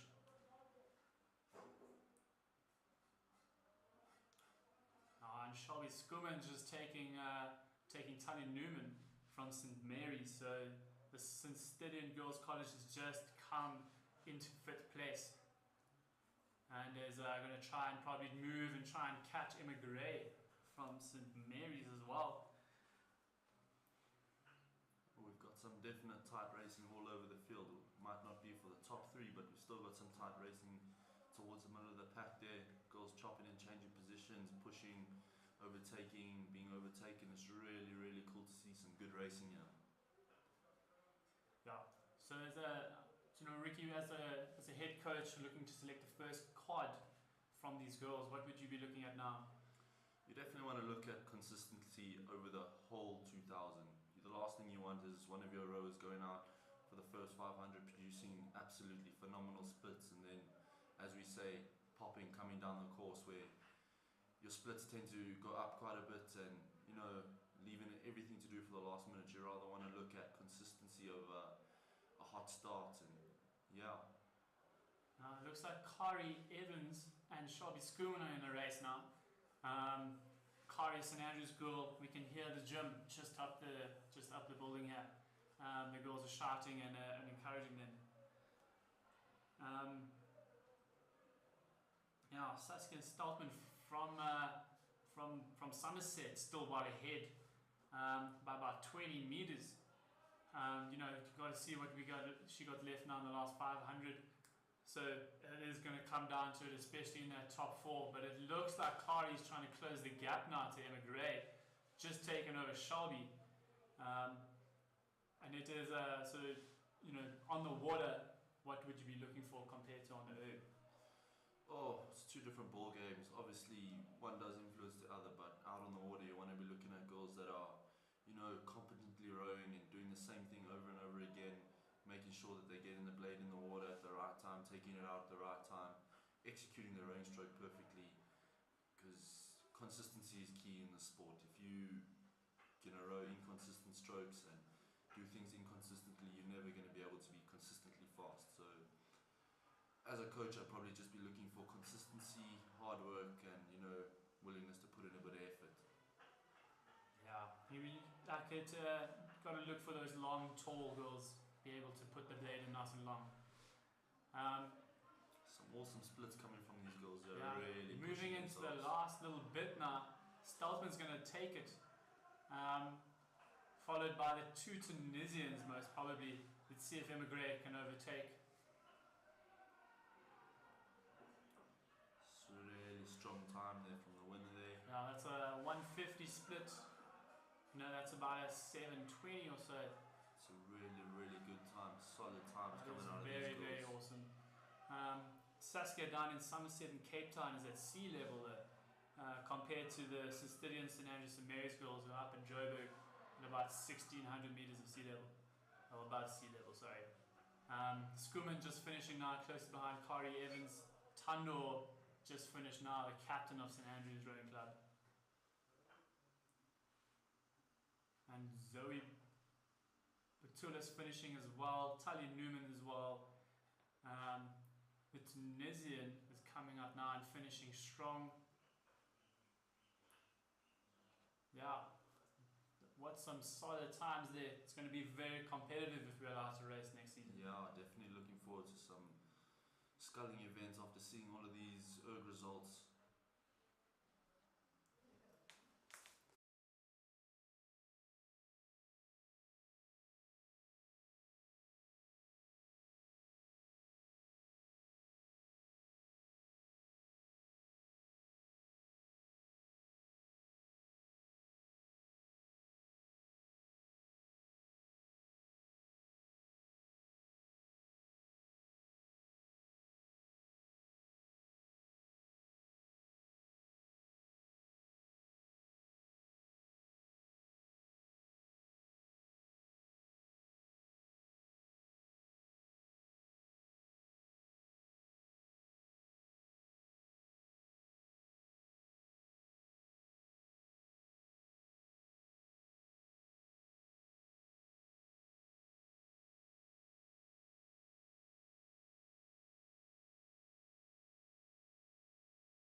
gentlemen, to that time of the morning. It is the Masters Lightweight Women 50 to 54 age group, where we have one solo rower. Yeah, it was supposed to be Janet Wilson-Mills. Who was apparently... An ex-South African rower. Yeah, who rode in the 90s apparently. For South Africa from Wemapan. Unfortunately, by the looks of it, was either unable to connect or couldn't make it.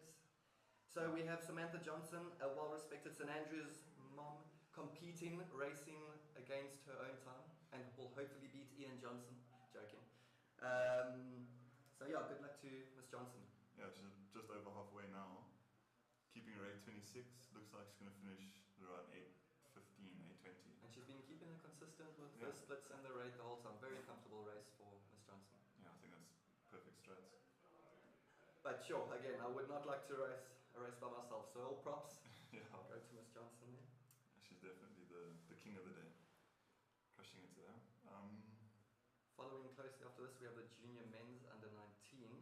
That seems to be a race of 8 races. Looks like it'll be a nice tight one. 8 rowers. Not 8 races. 1 race, 8 rowers. Yeah. So yeah, again, 550 competitors, 19 countries, 51 races, and we are in number race 25. Yeah. So about halfway through for the day. And we've had some very good run from Tunisia, from what we've been seeing, Egypt, Algeria. So yeah, they've definitely been putting in the hard graft with the ergos. You can see they've been, I think, even training for the ergos. I could be wrong. Yeah. But you can see their rates compared to others. It's 34, 32, comfortable splits, pretty consistent. We have seen others struggling with the rates, keeping it above like 28. Some athletes definitely made better decisions than others during this lockdown period. Yeah, for sure. Some people got fast, others turned into circles. Yeah. There's, how much is that? 200? About 600 meters left to go for Samantha Johnson, carrying on strong, coming up to the 6-minute mark. Still keeping the rate 25, splits 205. Very, very consistent and a very good row from Miss Johnson here.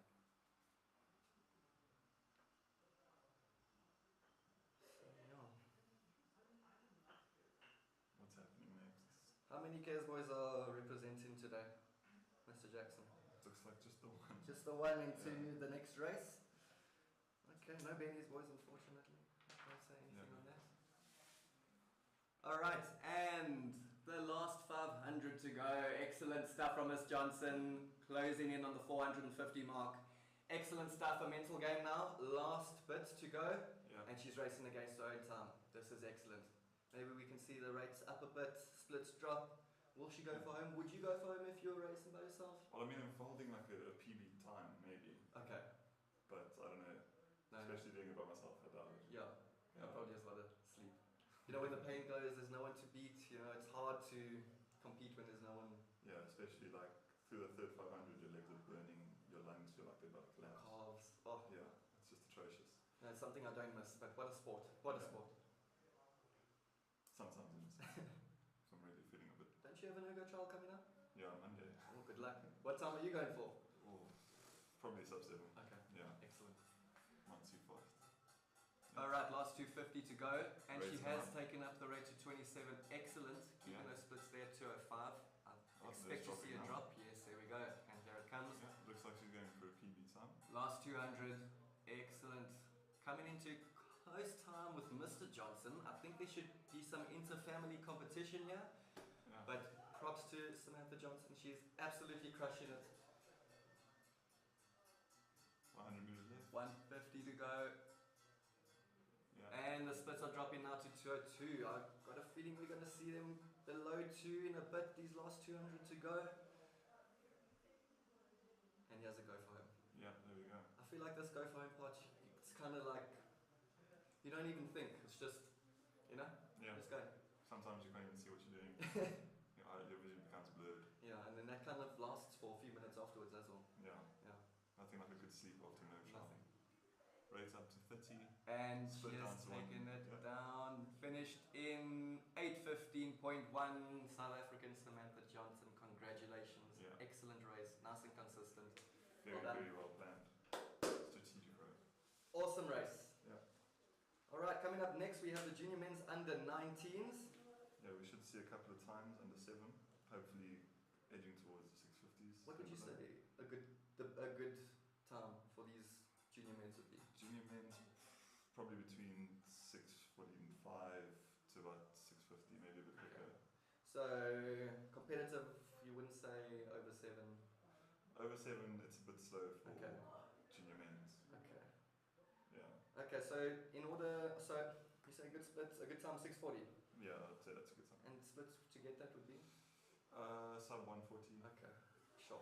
Yeah. Not an email for me. Alright, so what is this? Virtual Indoor Regatta, the junior men's 15, 1K. We have gold place, South African Zane Newman with a time of 3:13.4. Second place, Egypt. That is a great time. Al-Kamati, I hope I pronounced that right, with 3:17.3. And in third place, Tunisia, Hedley Mohammed Yosri with 3:27.3. Excellent results. Well done to all those competitors. Very, very competitive times. 3:13. Yeah. I think when I was that age, I pulled like a 3:28. Yeah, I don't even remember what I pulled in under 15, but that seems to be a really good time. Yeah.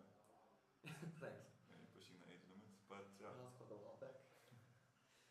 As you can see, a lot of lost the weight, so for all those rows out there, don't stop rowing, trust me. You get Yeah. very unfit very quick, Get very unfit and your body just disappears. as you can see. Yeah. Well, again, well done to those ones. Zane Newman, from what school is Zane Newman? So you would be from. And you have these things here. Junior men's, school women's, okay. How many heats were there? There were 3, if I'm not mistaken.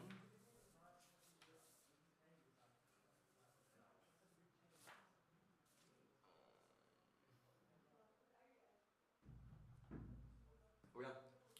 Okay. Oh. Junior men's off. Junior men's under 19, we're off. Sorry for the delay. We're having some technical difficulties. Welcome back.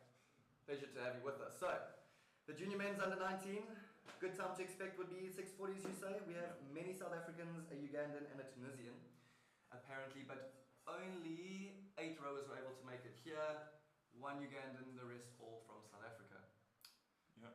Times are looking very fast right now. Very People- fast? Yeah, people are sprinting in the beginning. Not something I would do personally. I'd go out, set up a rhythm, fall into it, hold it through to the end, and then just sprint the last bits. What would you say good rates to hold here for this these under 19s? 32, 34. Agreed. Yeah, we've seen a lot of under 30 rates here for these junior Yeah. ergo trials, but yeah, Rating high is a bit difficult it for is. some people. So first and second, South Africa, Naba, Damane, and Shafu Lukwaho from Uganda. Excuse me for the names, trying to see and squint. But very close between those two, 5 meters between the two. First place, Naba's all in 27 rates, actually very comfortable, 142 splits. And then followed by quite a high difference in rate, 38 for the Ugandan, Yeah. splits of 147. I can slowly see Naba trying to widen the gap there in the lead by now 10 meters, so that's very good. Yeah, this is where the difference in strategy comes. He went a little bit softer out the start, but he's maintaining his splits, maintaining his race. rhythm there, yeah. Yeah, should be relatively easy to finish. Doesn't have to worry about popping Sure. or running out of steam. So with a 146, what would you say projected time there is for the first there South African? Where is he from? From Mthatha High School representing. Yeah. Excellent, that's good to see. We're looking at rowing around 7 currently. Awesome. Okay, so Yeah. come around 7, that's excellent stuff. Hopefully get that below. He's just walking away from the rest of the pack. Yeah, he's now widening that gap to 15 meters. Yeah, And that's a good thing to see, something that builds the confidence when you're on the ergo, when you see that gap widen. It actually kind of gives you a bit more strength, I would assume. yeah. Second place, slowly dropping now those splits, and now I think to the point where the Ugandan might be reaching 3rd or 4th Yeah. place. Peter DeFisser has had a good last 100 meters. He's Yeah. just taken 2 places. Keeping that rate nice and constant at 34. Wow. 145 splits. Number 1 is holding it at 10 pips lower with a rate of 25.24, but keeping the splits the same. Yeah. Where is Peter from? So Peter is from St. Stithians Boys College representing. Saints Boys. And you have a He's friend really- here. Glenn McKenzie. What's your name again? Vincent. Glenn McKenzie from King Edward's High School. He's rowing at 150 splits. He's rating very low. As Yeah. a Kes boy, what would you say to a fellow Kes boy to inspire him in this ergo trial? Don't let anyone else beat you. Excellent. Yeah. And you heard it here, folks. That is a Cares boy telling you how it is. Yeah. You should definitely work on picking the rates up. He's Yes. racing very, very Rates low. normally is what you go for. So at the moment, we are dealing with some buffers, so we are Yeah. looking at that little loading thing. So in order to update you with the positions, we can't at the moment, but we will be with you shortly. Yeah. And then after this, we have the... Oh, that was meant to be the same race. We have the junior women's under 19, the second heat, if I'm not mistaken. Yes. That will be a very exciting Yeah. one. So we've got 4 St Andrews girls representing, 4 St Stithians, 4 St Mary's, Peterhouse, and that is it. It's going to be a very, very good South African brawl. And a Zimbabwean Peterhouse, yes. Yes. Don't know. Alright, it's a little bit of a buffer happening. Yeah. Okay, how's the race coming along?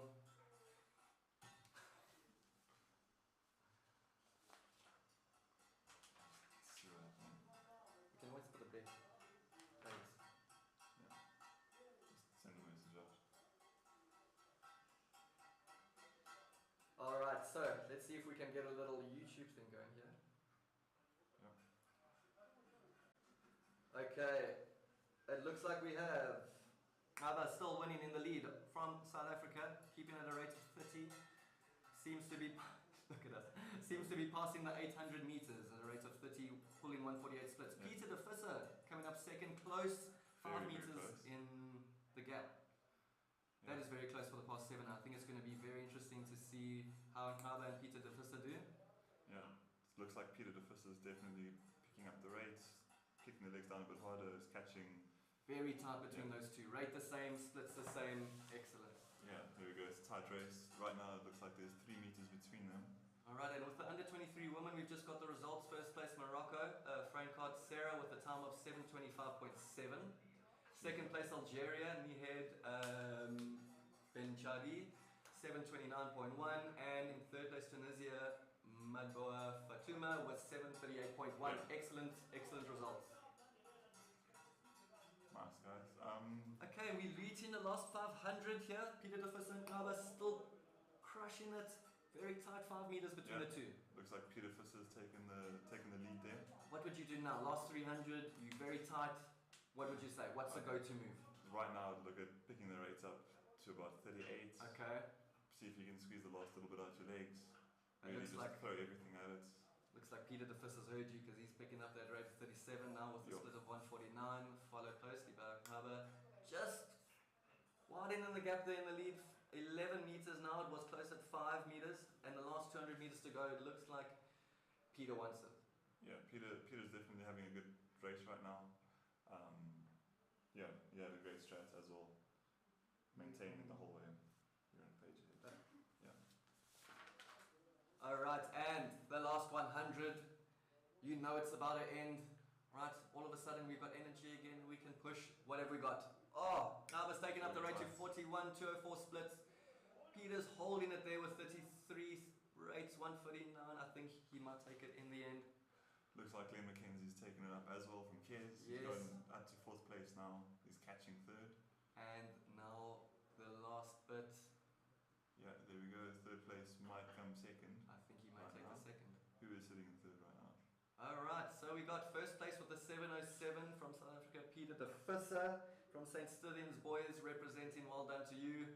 Second place, 708.5, South Africans Damien Mustakis from St. Dunstan's College, all the way in very Benoni representing. And in third place, Aba Damani from Umtata High School. Excellent row, excellent ergo try. Good to see Umtata representing. Well done to all the rowers for this race.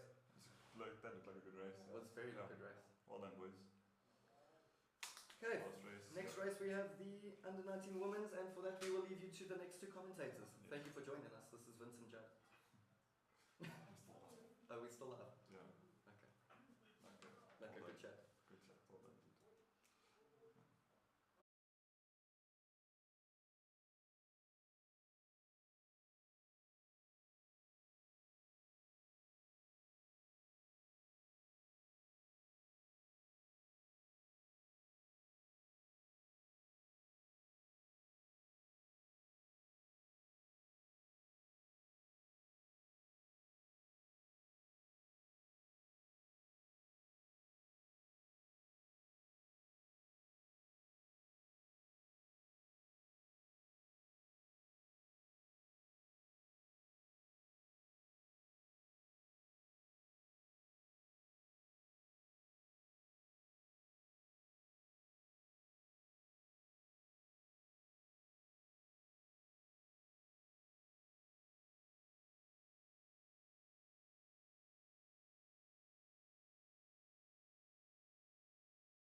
65 category. We've got a rower from Durban Rowing Club, Olsen Dunstans, and Cairo.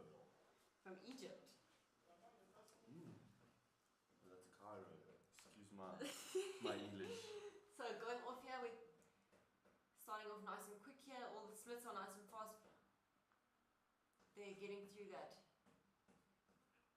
first 100, first 200. Moving nicely here. Really tight between all three rowers. We're just going to have to see how this race progresses throughout the day. We've got an interesting factor. The rower from Egypt, he won a gold medal in the mixed 8 category, age 50 to 59, in Slovenia in 2007. So that's pretty cool. So we've got some experience in the field here, looking to really set himself apart and show us what he's got. Yeah, that's really exciting. Yeah, we'll see how he progresses through this race. He's obviously got quite a bit of experience. I think that's definitely going to help here going through that third 500. See how he moves through. It's really cool to see. Racing's nice and tight. Everyone pacing themselves, racing their own race. But as you can see, everyone's kind of all together and giving us a nice little competition over here. Yeah, they're all rating quite high here. So I think that's really going to help them. Just keeping it up, keeping it moving, and like this whole day, everyone's in their homes doing their own thing by themselves. It's very different to normal racing. So it's just about like going by yourself, and really, we don't know what they like at home, if they've got people cheering them on, people going with them. But it's really cool that they get this opportunity to race people from different countries. It's not a normal thing we get here. It's really cool to see people from all over the continent racing against each other. Something you wouldn't be able to do without the kind of technology and stuff that we have nowadays. Yeah, I think that's really like exciting. It's true what you say about the technology. You think about some of these people, it's a 55, 59 category. When they were rowing at school, like most of the other athletes throughout the day, they wouldn't have had things like this, racing with other people, unless you raced in person. So it's really cool the way times change, and we've got this technology to do this sort of stuff. Bringing people close in a time like this, really, really cool to see. Still some tight racing going on, really moving well. Yeah, we see the race tactics here. They're all just trying to go consistently through here. As they start getting to that 1K, we're going to see how they move through here, if they're going to pick it up. It's really tight here between the two South Africans. I think we're going to have to see here who's going to pull ahead, and we'll have to definitely see how that Egyptian comes through in this second 1,000 meter. Some really strong splits coming through the halfway here, or coming towards the halfway rather. Keeping a nice and consistent rates, relatively high, really good racing going on here. Yeah, I think we'll see how this goes in the second 1,000. I think they're aiming for about a 7 minute for their 2,000 meter. We'll see how that goes, how we pick that up, how people race. Now we've got Mark, who's from, where's Mark from? Durban Rowing Club. From Durban Rowing Club. Yeah, he's starting to edge in front here, which is really exciting. Let's see here. Yeah, I think there's a gap forming here between the first, second and third places, so we're just going to have to see, can our Durban rower keep it in front? Really, really strong splits the whole way down the 1K. We've got a 147 from Mark here, really moving it along, nice, consistent high rate, keeping that fan moving. I'm sure it's been said throughout the day, but keeping that fan moving is especially important on the erg, because it's so hard to get it moving if it slows down once again. So you just want to keep it moving at top speed the whole time with that rate nice and high, nice long strokes, really keeping it moving, laying down the power down the course. Yeah, I think that's one thing it's very different to racing on the water, but the way that you keep it going and your rate and the consistently through the stroke, it's the same as on the water. If you're going to stop halfway through your stroke, the boat will stop, and that's like, it's such a weird thing you find in rowing on the Ergo. People tend to stop more easily than on the water. It's a lot easier to just have a pause than it is when you're moving and you're flowing or going with other people.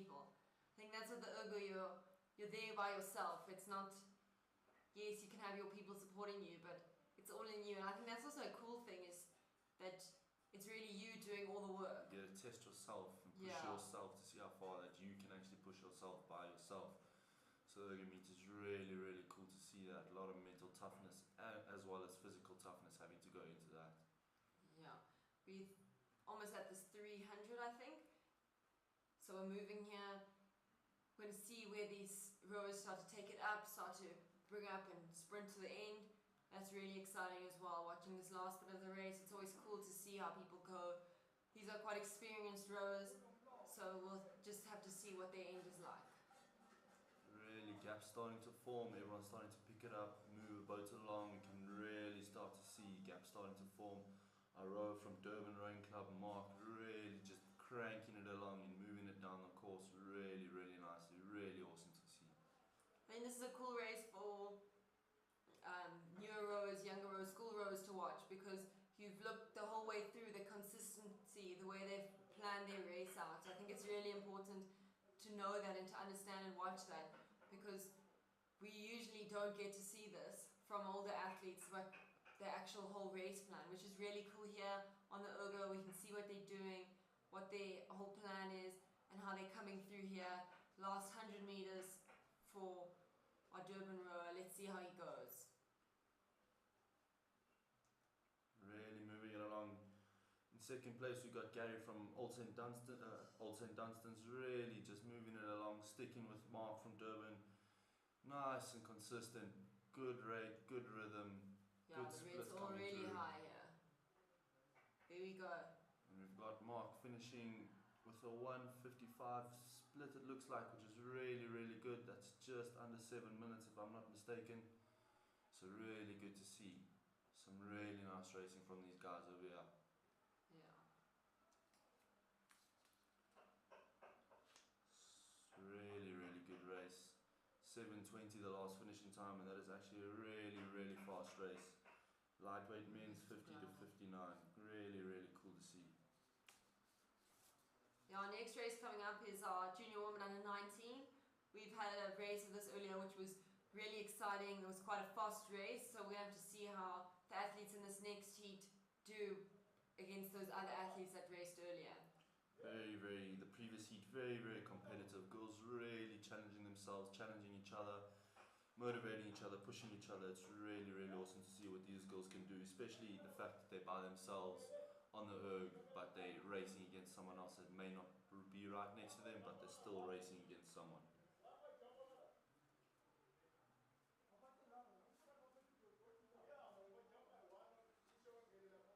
Yeah, just a minute here before our next race starts.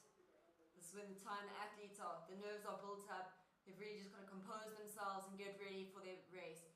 I think once the race starts, you're into it and the nerves start to go, but it's really before then when it's really, like, it's exciting, but where you've got to compose yourself a lot.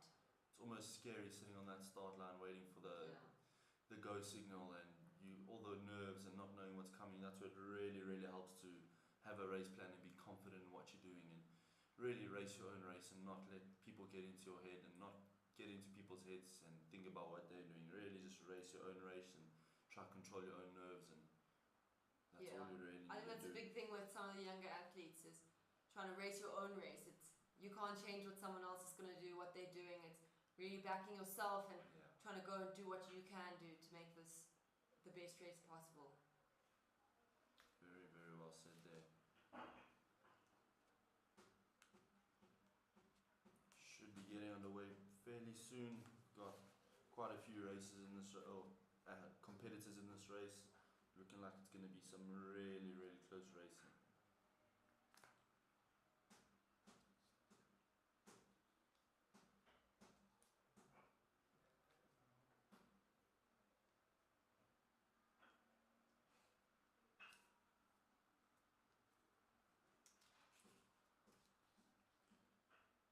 So we've got mostly schoolgirls here from St Andrews, St Stithians, St Mary's. We've got a girl from Peterhouse all the way in Zimbabwe. We've got a young lady from the Benin Federation.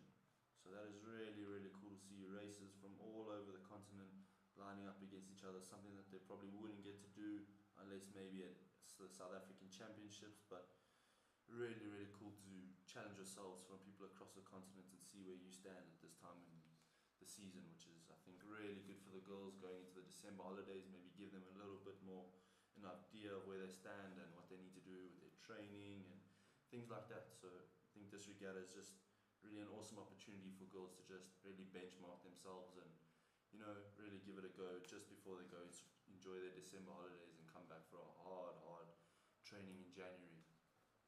Yeah, I think it's been a very different year. We usually, here in South Africa, we usually have our first half of the school season. We ended off with our Gauteng champs in November, and then we come back in January for the big half season where we aim towards our South African champs.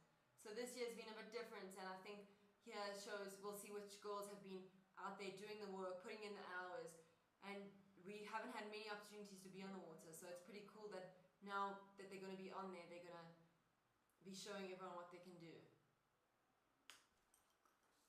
Yeah, like Emily said, they really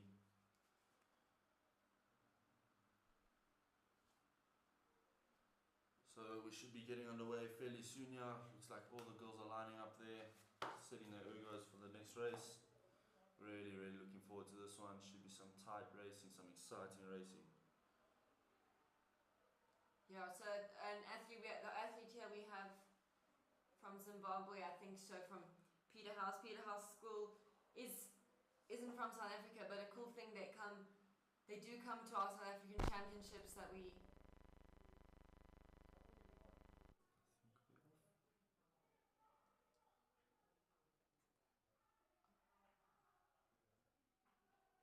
That's the power. Oh, but the camera's still green. We've just had a power outage. You can hear us.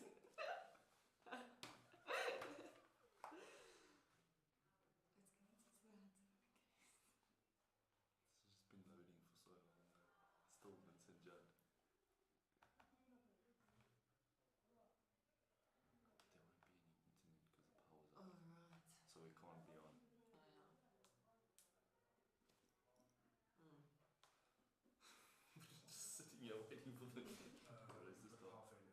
Oh, All the that's. plugs have just gone off.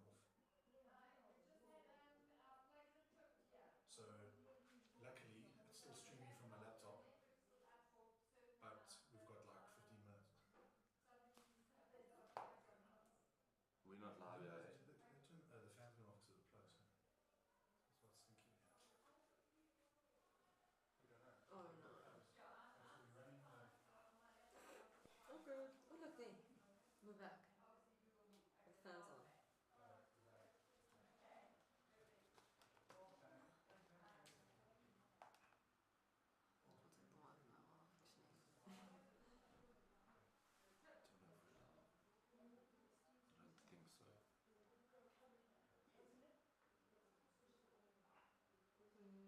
We're still frozen on there, so. We're just sitting here waiting for this race to start. And I was literally like, Just talking oh my about gosh, like, what do I say? look up there, like, okay.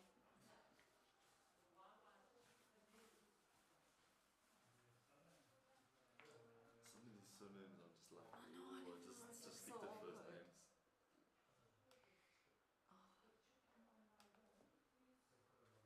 Stop, Rowan. Hello. So they're starting, but we're not on. I don't think so because we're still frozen on Yeah. the screen. Don't know. I don't think it's to be turned on again. There's a green light on the camera.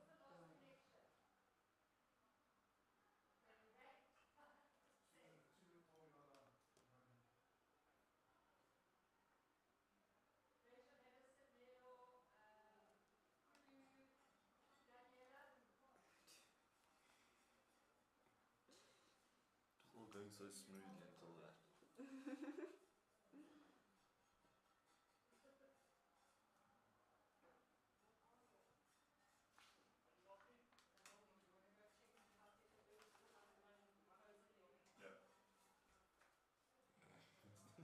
What's he doing? sent him upstairs, but Nele walked straight into that door.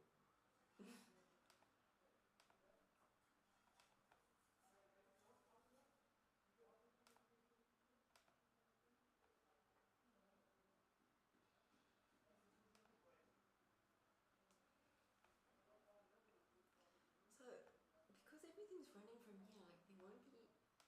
How does the live stream? This thing is so confusing. The live stream's running off Jamie's laptop, so he controls it from there. I think the Wi-Fi's going to take a while to get back up. I don't know if anyone has the walkie-talkie up there. I think the walkie-talkie is just chilling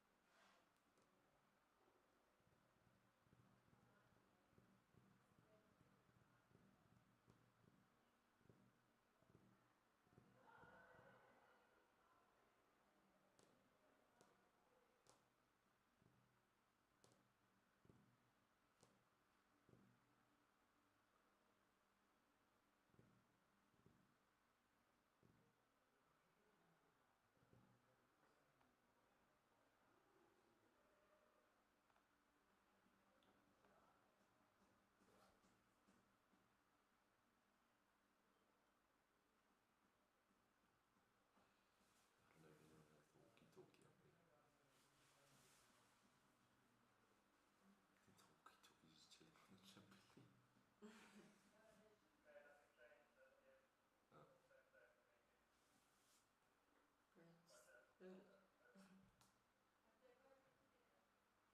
Are they racing? Don't know. I don't think they'd be able to. Or I assume everyone else is, but I don't think the girls up there would be able to.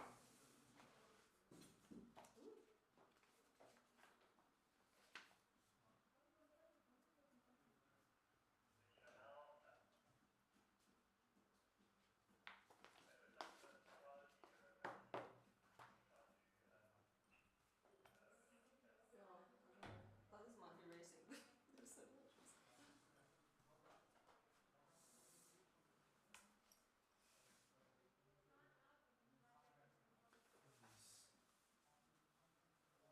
I know, I was looking, I just want to see. There's a few technical stuff.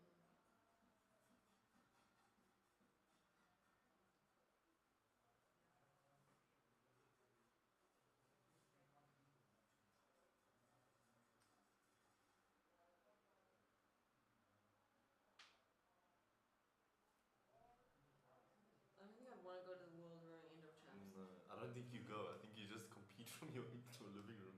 Oh yeah, that's true.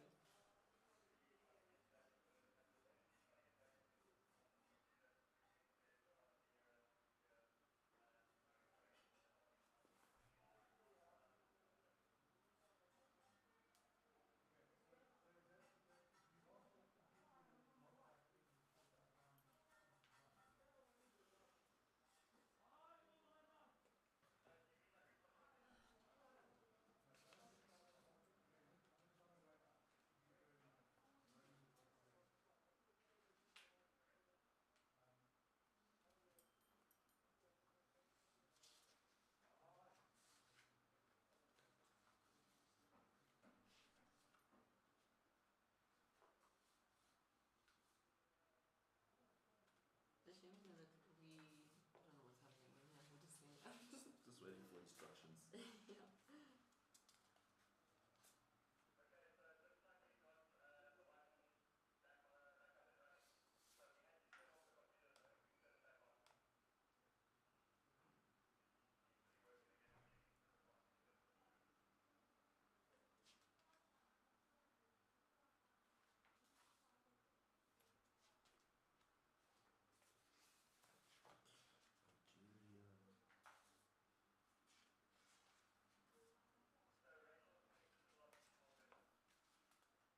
Ethiopia.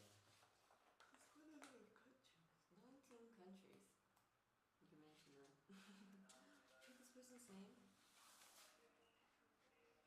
Holy shit. There's some serious names out there. Yeah, pronounce that first name for me. Also doesn't help, like, some of these pages are just like...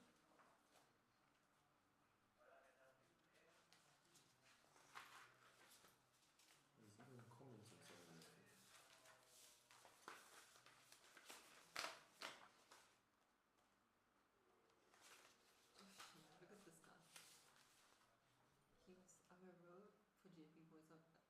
initially a chess player. I just tried to get better at this new sport and come 7th at SA Champs. Oh, amazing. Well, it may not be first place, but for me it was a huge achievement after only a few months in the water for my new high school. Cool, man. Man. It's when you grade 8 and you still love the school. Okay, we're frozen. No, I think we're just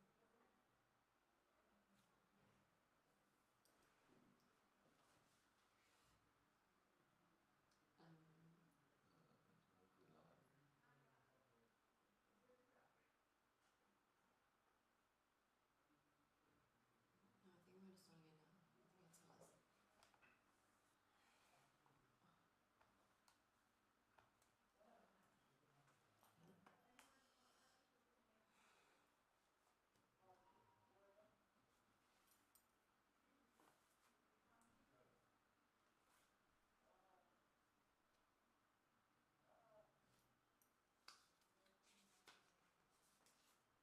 course it's like that. No, we were good at floor brass and juggling.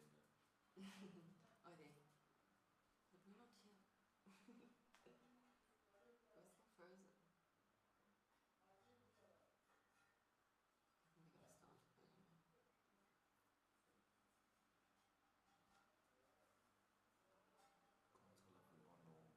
No, because we're frozen. should we go out and tell Jamie? Imagine we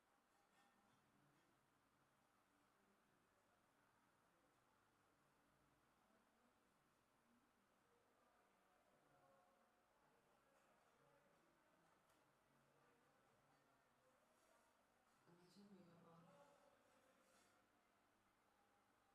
Oh, you're on. Oh, it looks like we're back. Sorry about that. We had some technical difficulties, but it looks like the girls are off and underway. Good race here. We're starting off.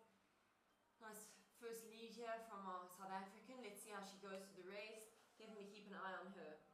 That's Kerry from St. Mary's School. St. Mary's School, a big rivalry here with St. Andrews.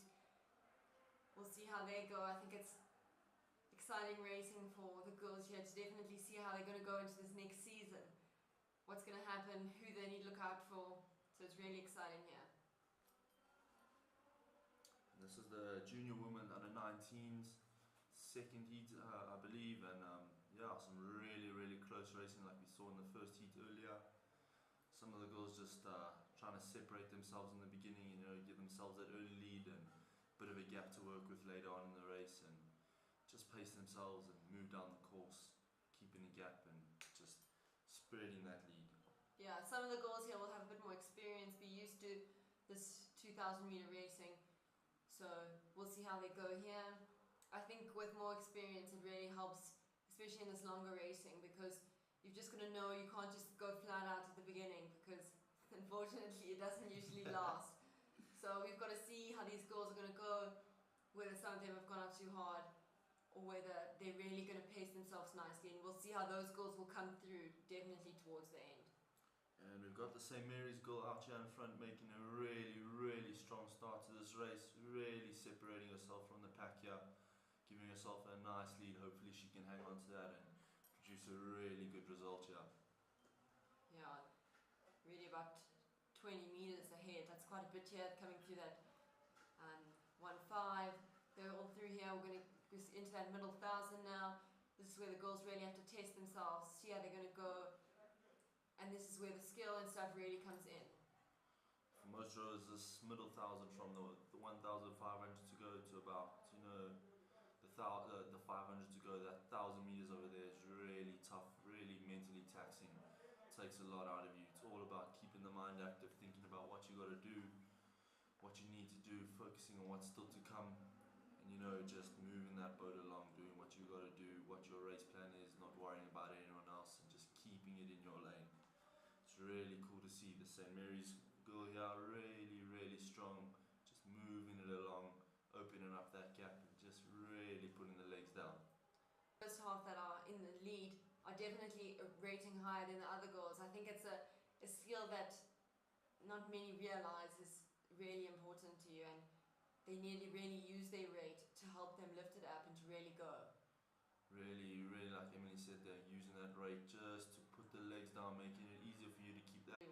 Really excited to get back out there. Even the girls here at the school, we can sense the excitement just for January, hoping to get on the water, go on camp, and all those fun things that they get to experience as a crew and as an age group. It really, really is something. Yeah, that ergo is not always everyone's favourite, and it's really important though. So this is an exciting time for them to show everyone what they've done and really keep showing up their good work.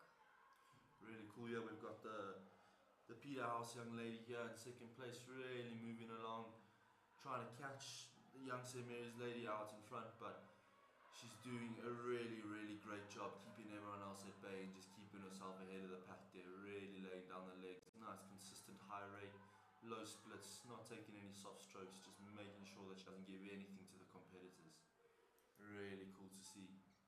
Yeah, I think here we've got our the three main schools here from South Africa in the women's rowing it's St. Mary's, St. Andrews and St. Stithians. So it's really cool here. That's what we've got here from South Africa, and it shows that when you put in the hard work and when you enter into these things and put in the training, that's why these girls are always ahead and they're really rowing here.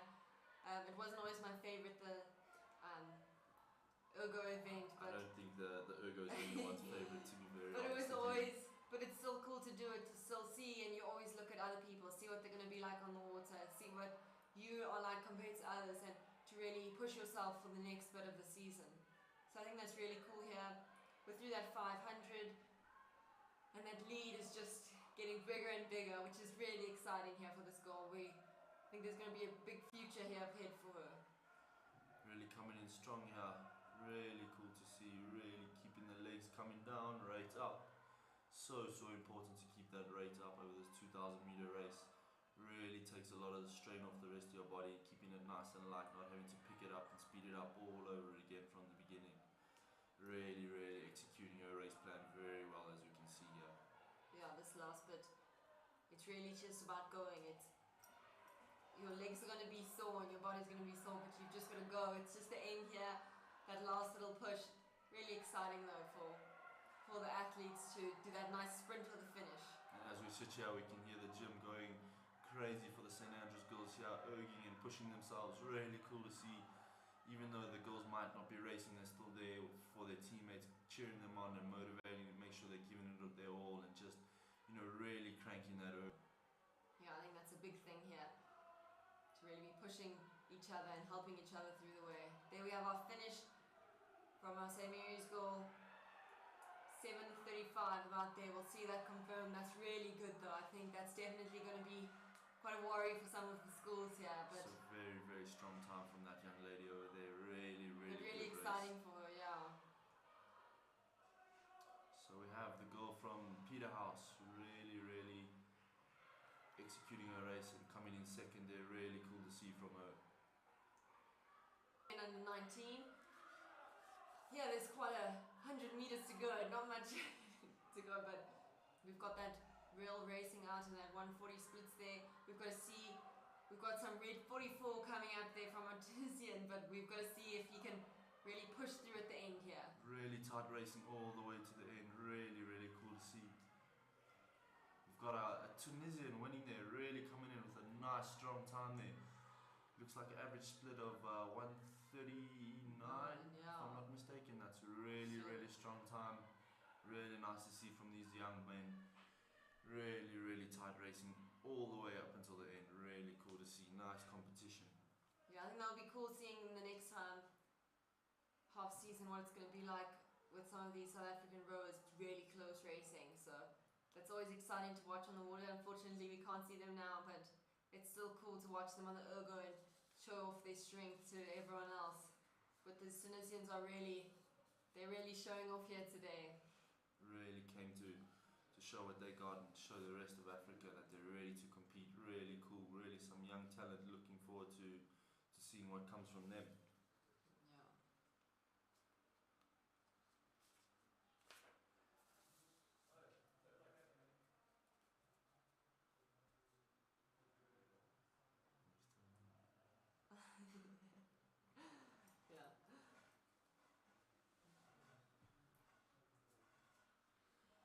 So it seems the results are in there, really strong racing from those young men. We have the under 23 men up next, should be starting fairly soon. We got, looks like an all across Africa. We got some Angolans, some Algerians, some Tunisians, some Ethiopians in amongst the races there. Really, really cool to see lots of competitors. It seems we have over 550 competitors today from all over 19 countries.